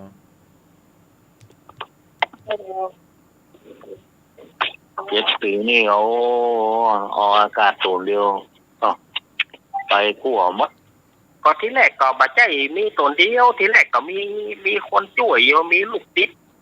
แล้วก็มีผู้ช่วยมีหลายอยู่ ครับ แต่เมื่อเขามาเขาก็สวะไปได้จัด 2 ปีเขาก็สวะไปเขาก็สวะไปเขาเหลือกะเฮาแหละกำนัน เอา พอเหลือกะเฮากำนันก็มาพอมาถึงปีหยังปี57ก็ปี57เนี่ยเพิ่น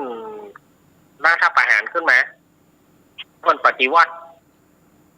ครับ ปฏิวัติก็เลยเพิ่นเฮ้ยยุบสถานีชุมชนหมดเพิ่นบ่เฮ้ยงั้นเพิ่นเฮ้ยปิดสถานีชุมชนหมด เอา อาตมาภาพก็เลยหยุดไปประมาณแหมกี่เดือนเนี่ยฮะเอาแหมหลายเดือนอยู่เนอะทีนี้ก็ท่านพ่ออภิวัฒนวิกรมก็เลยย้ายมาที่คือเปิ้นเฮ้ยใจสถานีของเปิ้น 91.75 ของแม่นางร้องเขอขวาวเปิ้นก็ใจสถานีเปิ้นได้ชั่วหนึ่งได้สักวางหนึ่งก็ทีนี้ของเปิ้นนะเปิ้นท่านเอาเป็นธุรกิจของเปิ้นเนาะเปิ้นก็บอกว่าเอาสถานีของเปิ้นธุรกิจของเปิ้นก็ประหยัดจากธุรกิจเปิ้นเสียก็เลยย้ายมาอยู่91ย้ายมาอยู่91ก็ประเมินมานานเปิ้นก็ขอซื้อลิขสิทธิ์ไปขอซื้อลิขสิทธิ์ขอซื้อไปเป็นสถานีวิทยุธุรกิจไปก็มาถึงที่98แล้วเขาก็มาพ่วงกันมาพ่วง104อย่างนี้ขึ้นมาถึงปัจจุบันนี้อาตมาข้อมวอดมาจากนั้นเป็นเวลา10 กว่าปี โอ้ อันว่าข้อมวอดมานะ10 กว่าปีเอามาอยู่กันเนี่ยแล้วก็มาเมื่อปีที่แล้วก็พี่สมัยก็ดึงเข้ามาว่าเขามาจัดที่104ป่ะก็เลยมาจัดที่104ก็มาจนถึงปัจจุบันเนี่ยมาถึงบัดเดียวนะก็ได้มา นี่มาป้าแล้วเนาะได้มาอู้เดี๋ยวเนาะ ก็ได้ป้ากันในทีมงานธรรมะคลายเครียดทีมงานเฮาก็มาปะกันนะจนมาถึงบัดเดียวเนี่ยครับ ยังไม่ยังดีนะมันปีนี่อย่ามาขี้ค้าน ค้านอย่าง ขี้ค้านจะอะไรกัน มันถึงเวลามันก็ตื่นตัวเนาะ ครับมันก็มีพ้องเนาะ จามันการละปีลาเบียเนี่ยโอ้ปีว่าอันทางการแล้วนี่ก็จัดมานะป้าจารย์ไปเล่าเสียเปิดมาช่วยเฮาเป็น3 ชั่วโมงเฮาจะช่วยเปิดไป5 นาทีก็พอได้ใช่เนาะ เมื่อยหรออยู่ก็เมื่อยอ่ะ โอ้ใช่เมื่อยลูก ฮะ เป้า เมื่อยไหน เป้าหรอ อย่า ไม่ละปวดตัวฟ้าห้อง แต่เมื่อก่อนนั้นเมื่อยจ้ะ เที่ยวก่อนนั้นปีเมื่อยเนาะ วันนั้นเจมาจีหรอปีเปิ้นลา ฟ้าห้องปีเปิ้นลาฟ้าห้องไอหัวไปเอ โอ้ ง มันดึงน่ากลัวใช่ไหมมาบ้างอ่ะมันได้เปิดแต่ละ กันดิจากปีจัดกำจากที่ปีบอกกำเดียวขลึงไหลมาเอาเลี้ยวเจ้าเฮ้ยจะจบบ่ฮู้เนอไอ้เนาะเปิดสายได้พอมันจบแล้วก็ออกมาประมาณเกินชั่วโมงอ่ะเอาแต่ตกแต่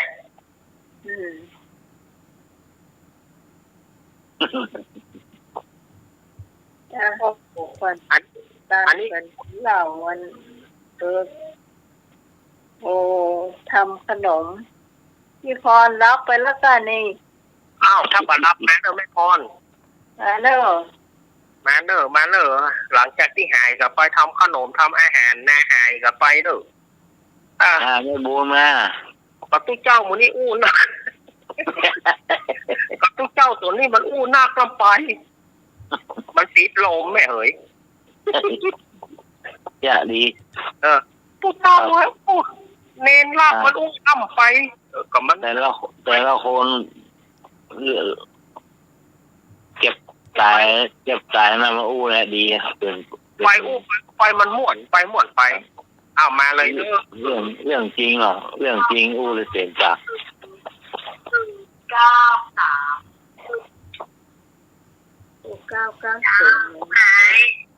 เป็นเพิ่งมีแล้วนะวันนี้ได้เดี๋ยวจะไปบันโคกอ่ะมีอยู่ได้เบอร์เนี่ยพี่พรชัดดีเนี่ยจ้ะได้เบอร์เนี่ยกับ59จ้ะ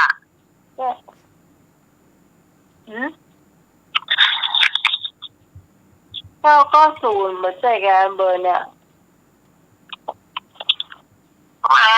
เจ้าเดือนวันนี้เขาทำข้าวซอยน้องใหม่เนาะขนมมันรู้จะเอาอย่างมาแถมละเดี๋ยวไปเจาะอยู่จ้ะครับลำนี่เนาะวันนี้ทำข้าวซอยนะเจ้าเราเริ่มทำน้ำพริกกันเนาะทำน้ำพริกใส่ข้าวซอยก่อนเจ้ามีตะไคร้จ้ะมะข่าขมิ้นนะจ๊ะซอยล้างให้สะอาดแล้วมาหั่นฝอยเลยนะเจ้าทำ3อย่างกันฝอยเลยจ้ะแล้วก็ใส่ครกหรือเครื่องปั่นก็ได้แล้วแต่สะดวกนะเจ้าแล้วก็ตำให้มันละเอียดก่อนแล้วก็ใส่หอมแดงเจ้าและกระเทียมลงไปตำให้เราจะตำมันละเอียดแล้วเอารากผักชีใส่โดยจ้ะเม็ดผักชีโดยและดิบเลียสักดอก2 ดอกเราจะตำเข้าไปให้เมื่อละเอียดแล้วเขาเติมกะปิ1 ช้อนโต๊ะเจ้าตำให้ละเอียดนะเจ้าเมื่อน้ำพริกเกิดเย็นแล้วเขาก็พักไว้นะเจ้าแล้วก็เดี๋ยวมาเอาเครื่องเทศนะเจ้าเอาเครื่องเทศคั่วทั้ง2แล้วเนาะมีตึงดีปลีตึงเม็ดผักชีมีตึงยี่ราอย่างทั้งหมดเลยนะจ๊ะเอามาคั่วพอหอมเนาะหอมแล้วปั่นเลยทำให้ละเอียดเลยจ้ะแล้วใส่ถ้วยพริกพักไว้นะเจ้าแล้วเตรียมผงกะหรี่ไว้1 ซองนะเจ้ายาวมาพัดก็ใส่เครื่องนั่นนะที่จะเอาพัดและถ้าจะเป็นข้าวซอยไก่หรือว่าข้าวซอยเนื้อก็แล้วแต่จะเอาไก่น่องไก่นะล้างสะอาดแล้วก็หั่นบุกเกินก็ได้เจ้าไว้พักไว้นะเจ้าถ้าใครชอบเนื้อก็เอาเนื้อเปลี่ยนเป็นเนื้อถ้าใครมาชอบทั้ง2 อย่างก็ใช้ลูกชิ้นนะได้เจ้าเอาลูกชิ้นได้ก่อนพี่พรเอาลูกชิ้นได้ก่อนได้ ได้ยาดาลูกกินเนี่ยลำจะวิธีทำละเจ้าแล้วก็เส้นเนาะเข้าใจเส้นมีแดงนะเนาะเส้นมีเหลืองแดงนั่นแล้วก็เส้นมีนี่น่ะเดี๋ยวเราก็เตรียมเนาะเอาทอดก่อนก็ได้จ้ะทอดพักไว้เนาะเส้นมีประมาณสัก2 ก้อนเนี่ยเอาทอดสุกกรอบเลยนะจ๊ะทอดพอเหลืองแล้วมันกรอบแล้วก็มาพักใส่จานละไว้ก่อนเราจะทอดแล้วเนาะแล้วก็เอามาทำน้ำพริกแดงแล้วก็ซอยนะสับนะซอยนะครับแล้วก็เอากะทิเพื่อที่จะมาตัดข้าวที่เพื่อตรงกันถ้าเป็นครึ่งตามกระทะไอ้สักครึ่งด้วยนะครับแล้วก็เคี่ยวสุดท้ายเป็นมันแล้วเอาที่ต่างๆมาดิบเลยก็ถ้าต้องมาจากไปชัดมาเนาะถ้ามันหอมแล้วก็เอาไก่หรือเนื้อ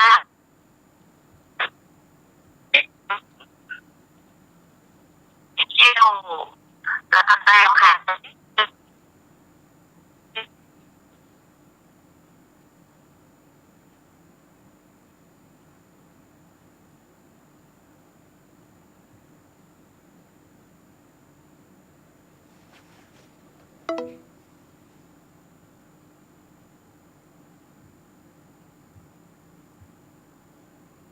รอสักครู่เนาะสายหลุดไปเนาะ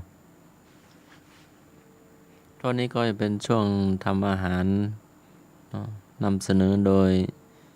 แม่พรเนาะ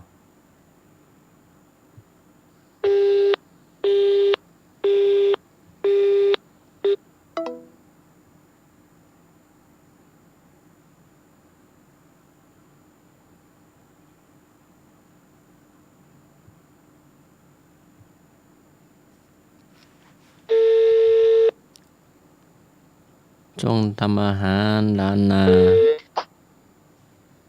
สายหลุดไปลุง ครับ ทำอาหารร้านนา ก็ท่านไหนทำเป็นก็นำมาเสนอได้เนาะจะเป็นทำข้าวต้มขนมกับข้าวกับปลาเนาะมาแบ่งมาปันกันเป็นถือว่าเป็นวิทยาทานเนาะการทำขนมก็ดีทำกับข้าวก็ดี จะได้แบ่งปันกันจะได้ความรู้ยิ่งทำเป็นทำเก่งทำได้ก็ถือว่าได้เลี้ยงชีวิตเนาะเลี้ยงชีวิตเลี้ยงครอบครัวได้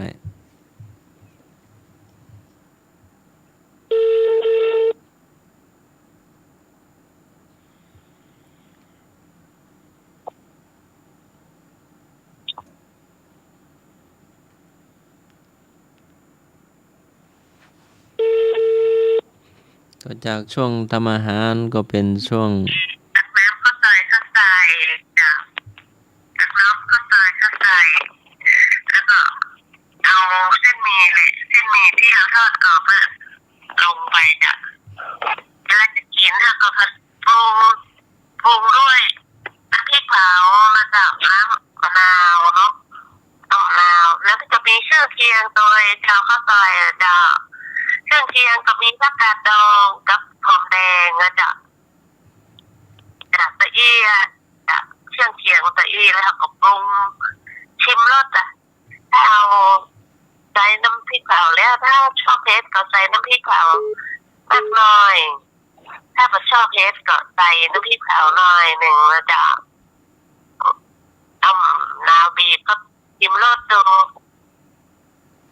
สักครู่เนาะจะนิมนต์อาจารย์สำเร็จแล้วตะกี้เขาจะติดทัศนกิจอยู่กันโยลงไป ลงไปกรุงเทพจะทำน้ำข้าวซอยไปก่อนแล้วก็เอาเส้นหมี่ไปโดยไปถึงกรุงเทพก็ลวกกินเลยนะจ๊ะ ครับ เดี๋ยวเขาจะทำน้ำข้าวซอยไป ครับ ชอบมันลูกค้าชอบตรงไหน โอ้ ชอบเป็นลูก ลำมาหอม เนี่ย เนาะ เอาไปเป็นของอย่างนี้นะจ๊ะ ไก่น้องกินไม่ได้น้องกินนั้นลูกชิ้น เอาลูกชิ้นนั่นแหละ ชิ้นหมูเจ้าลูกชิ้นหมู เนาะ ใส่ผักกาดเค็มเนาะ จ้ะ ใส่หอม เยอะ จ้ะมันลำนะเวลามันได้ อ๋อลำละอ๋อล กับอากาศเนี่ยเนาะ ำครับ จ้ะ ให้มันแก้กันสัดดีนะมันแก้เลี่ยนแล้วเนาะ ลำละข้าวนึ่งสักฟันนะหมอนะ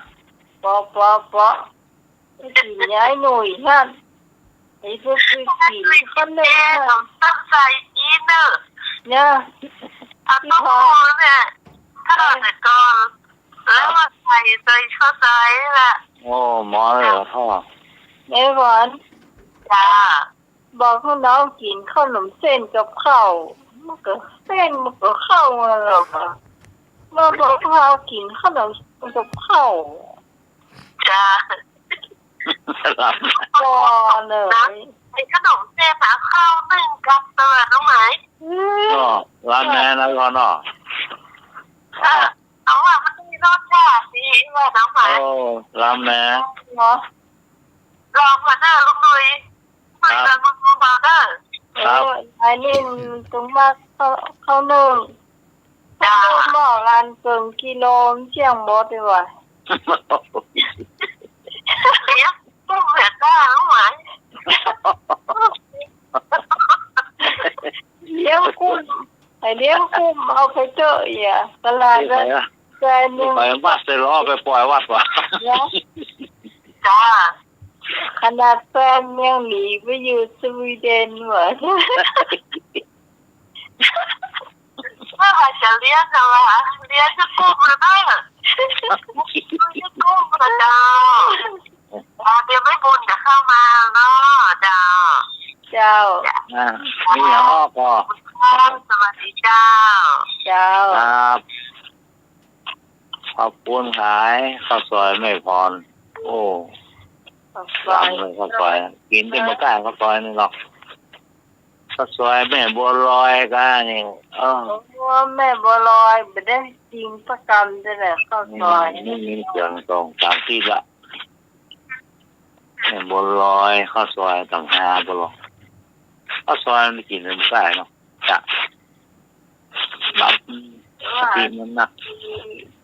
ความอย่างชอบ ขนมเต้นอย่างนะ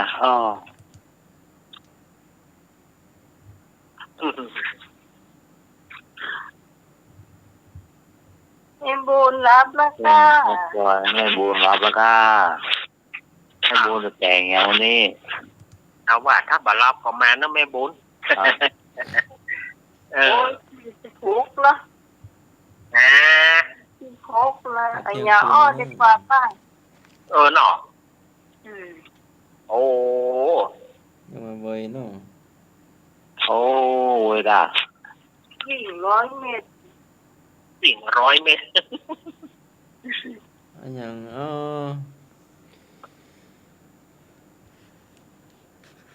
ตัวอยู่นาตาอยู่บ้าน ตัวอยู่นาตาอยู่บ้าน ครับผู้ แม่นแล้ว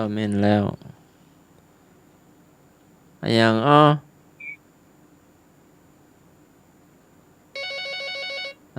ให้โยม มาแล้ว ครับผม ทางจุดทุกคนนะครับทางจุด ครับผม ข้างหน้านะครับ ได้กะ ล้อ ครับ ได้ว่าเลยอ่ะ สอเสือนำหน้าออกตาตามหลังไอ้หยังวะ สอข้อสอ มาใจ ตัวเสือนำหน้า โอเสือนำหน้าออกขวาตามหลัง กา มี ขะ อยู่6ก๊อม กาขะคะกะงะ ไปใต้เย่ ปะพาพะพะมะ บาใจ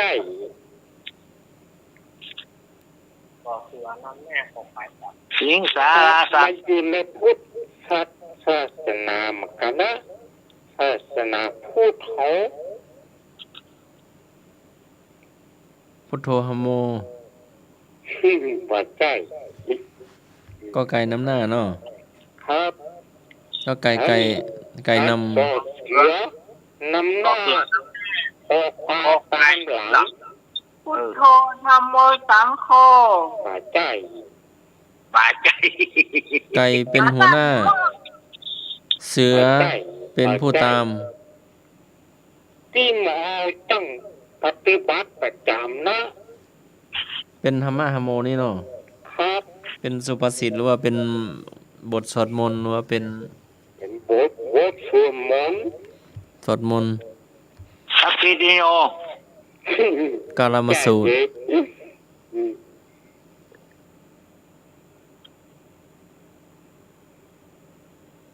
ยังฮะ ต่อเสียนั้นแม่ออกควายตะพุ่น ก็ไก่สอเสือ โซเสียนำหน้า ต่าง ออกขวาตามหลัง สิงสาราสัตว์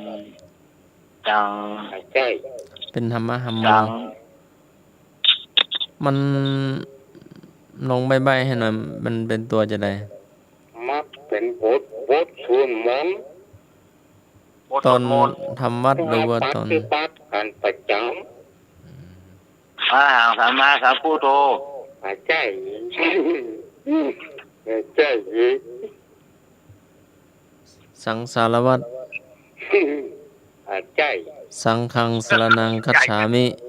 นึกหรอก สังฆังสรนังคัจฉามิ บาใจครับ สังฆทาน บาใจ พุทโธธัมโมสังโฆ เป็นนาบุญ บาใจครับอันมีอยู่6ก๊อม ใบจะสอเสือ โซเสือนำหน้าออกขวาตามหลัง ใบให้หน่อยมันกว้างใหญ่เนาะ ได้อย่างไรมันเป็นบทสวดมนต์ ใบให้เห็นสักหน้อ นะ ย โมอาสังวันราจา ใจ ใจ ฟ้า ไหนตอบนักนะสุปฏิปันโนสาวกสังโฆ บาใจครับ ใจอยู่ ใช่ ใจนะสุปฏิปันโนสาวกสังโฆ บาใจครับ ใจยิ่งร้อน ยังได้เชื่อต่อเสือน้ำแม่ควายทั้งหลังได้จ้า ออกขวาตามหลังโซเสือนำหน้าออกขวาตามหลัง ขอควายเข้านาสอเสือ ก๊อม นะ มีอยู่6ก๊อม เอาเน่าแล้วนะ เฉลยเนาะ เน่าเรือเนาะ เต่า สวดพระพุทธคุณโซเสือนำหน้าออกขวาตามหลัง อ๋อตัวพุทธคุณ ครับ โอ้ พระพุทธคุณพระธรรมคุณพระสังฆคุณแล้วก็ อืม อ๋อ ลึกซึ้งเนาะ โอ้โห เรียกว่าสอข้อสอบส่งโหยพรกำบันปีใหม่อีก พระเจ้าเลย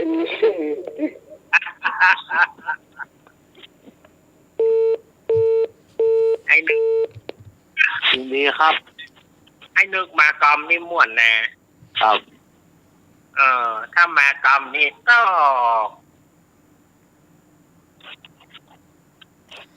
ม่วนขนาดเลยแหละ ทำเลย กำ2 หู 8 เปื้อนมือ กำ2 หู 8 เปื้อนมือ หม้อแกง เก๋ ครับผมหม้อนึ่งหรือหม้อแกงที่เปื้อน เออ เปื้อนหมิ่นหม้อ เพื่อนมีนนะจ๊ะ เพื่อนมีน เจ้า เป็นมีนครับผม 2 กำ 2 หู 8 เปื้อนมือ หม้อนึ่ง หม้อนึ่ง หม้อแกง ที่เปื้อนหมิ่นหม้อ มันลนไฟกะ ก็มันถูกไฟโลนนะจ๊ะเขาว่ามันเป็นมีนน่ะ มัน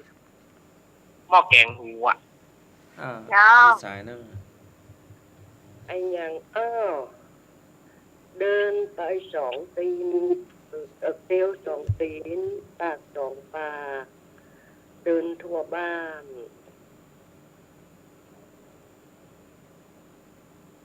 อยู่ แม่ ไกลเนี่ย อะไรนะครั้งก่อนอ่ะ แม่โสธร แม่โสธรเนาะ เรื่องพร้อมโซปากาโซกาเนาะ รถไม่ค่ะ แม่แนะนำตัว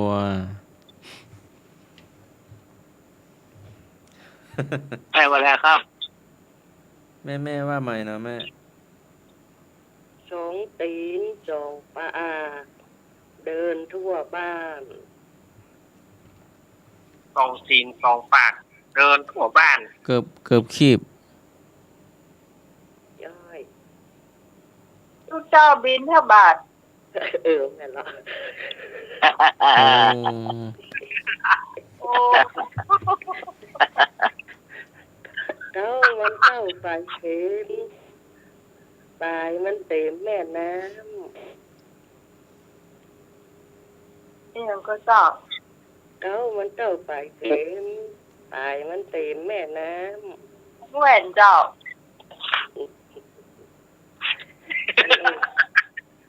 ไอ้ยังผมยายขอกหัว ฮะ อารมณ์ปุกยายขอกหัว หน่วยพักแขก ย่อย อันจะเป็นหน่วยมะลาคินกอะหน่วยเนี้ยมาห้อย หอยขี้นก ย่อย ทั่ว อันก็ที่อันหัวปลาโคอะ ถั่วแดง ย่อย ฟักมน โคอะ ย่อย ฟักทอง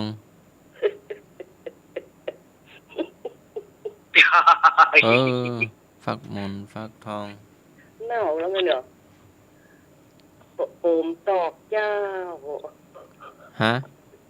ผมตอกเจ้า อะไรอย่างนะ ผมตอกนี่ ผมงอกเป็นคนเอาป้าหัวมันก็เป็นเรื่องว่าเขาหยิบหัวประกอบคอนกรีต ผมงอก ที่บอกพัดหัวมันเป็นผมตอก อ๋อผมตอกนี่แหละ ผมตอก แล้วประเดี๋ยวมันเป็นคอนกรีตมันไม่ได้สามารถหัวเหมือนในก่อนแล้ว มาลิปติดต่อเปล่า ตอกก็ทำด้วยไม้ เอามัดรั้วตาแสง เอาวาดหัว แต่ทำมาลุมปุ๊บปั๊บกะ นี่จ้ะเงินอะไรลอยอยู่บนฟ้า เดือนอะไรลอยอยู่บนฟ้า เงินอะไรลอยอยู่บนฟ้า เงินอะไรลอยอยู่บนฟ้า เข้า ตัวคือนกฟังเป็นเงินนะเงินก็ เย้ย ลอยอยู่บน เงิ ฟ้า น เงินดาว เงินเป็นอย่างสมมติมีอะไร เงินดาว เดือนดาวเอ้ย เงินเดือน เงินเดือน อืม เงินเดือนกะ เงินอะไรลอยอยู่บนฟ้า อ๋อ เงินเดือน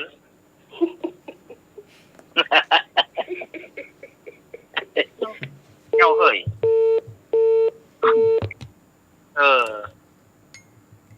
มาแต่ละคำเนาะแม่เนาะ มาแต่ละคำแม่เนาะ ไม่เล็กไหนล่ะไม่เล็ก อัน เ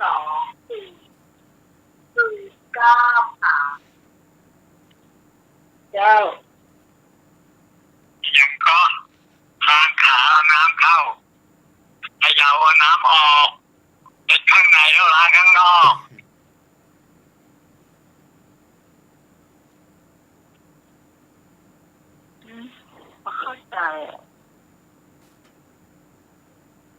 เข้าใจหลวงตา ทางขาเอาน้ำเข้าเขย่าเอาน้ำออกเก็ดข้างในแล้วก็ล้างข้างนอกยังก็ไม่ตัดย่อยหนึ่งแต่ทางขาน้ำออก ทางขาน้ำเข้าเขย่าเอาน้ำออกเก็ดข้างในล้างข้างนอกทั้งในและข้างนอกเข้า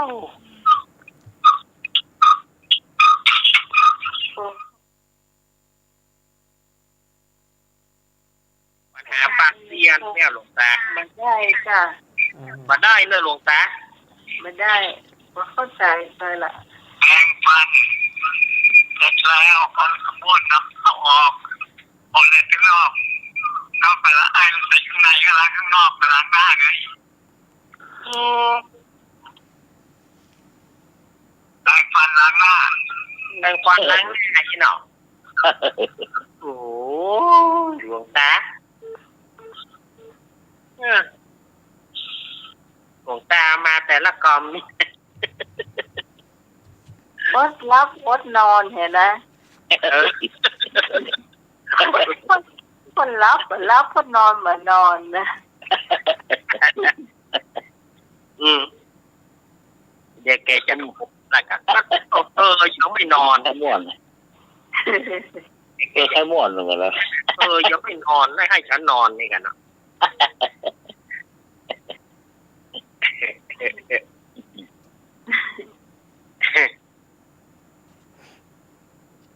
มันหนัวกันเมื่อเด็กนะรายการเฮานี่นะ วันนี้แม่เล็กยังมานะ แม่เล็กนะ รับคืน แม่เล็กละปูน ไป โอนได้โต๊ะโอนได้โต๊ะอ่ะเนาะ แม่เกี้ยวแม่ขจานแม่เกี้ยวแม่ขจานน้ำหนึ่ง เพราะจกปะ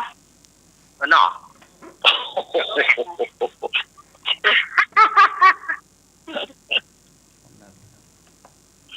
โอนกับโต๊ะกันสาธิธรรมครับ เย็นนะหัวเย็นเนี่ย ครับผมกับอาจารย์พระครูสมุทรสุวัสดิ์ครับครับผมมาครับผมอาจารย์เดลาครับครับพอดีมุสี อาจารย์นิพนธ์ครับผมดีนะครับอาม่าข้าเชียทุก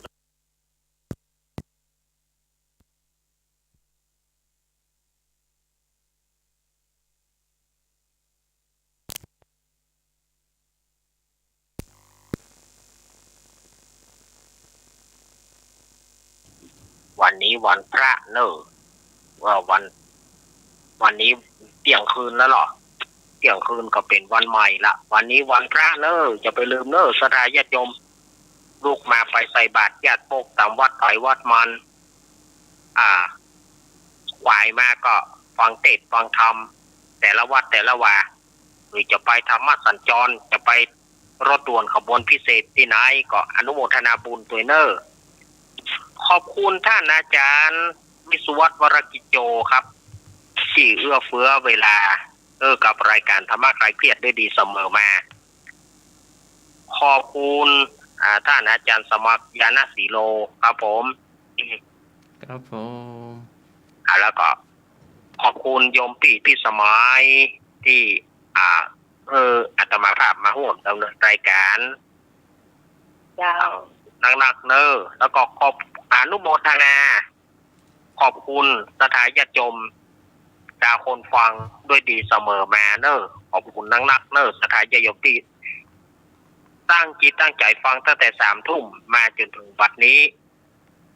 รายการธรรมะคลายเครียดก็จะอำลาไปก่อนวันพรุ่งนี้ปะกันใหม่เนอะพรุ่งนี้ปะกันใหม่โชคดีชมเป็นของศรัทธาญาติโยมรับดีฝันดีตื่นมาพบแต่ความดีโชคดีมีสุขเหมือนกันจู้ผู้จู้คนอายุวันโนสุขังพลัง เจ้ามา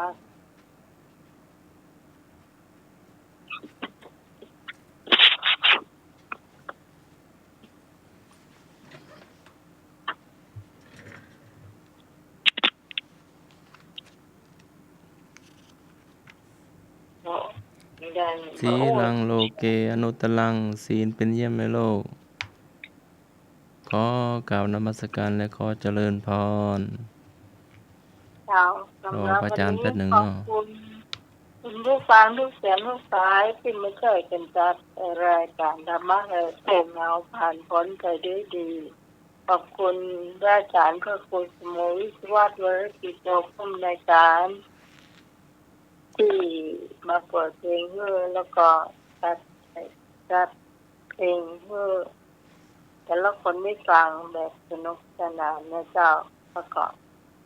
เป็นผู้อำนวยการของสถานีคลื่น104.50เงาตัวนะขอบคุณทุกคนที่ฟังทั้งโทรมาแล้วก็ไม่ได้โทรมาก็จะมาพบกันใหม่เจ้าในวันพรุ่งนี้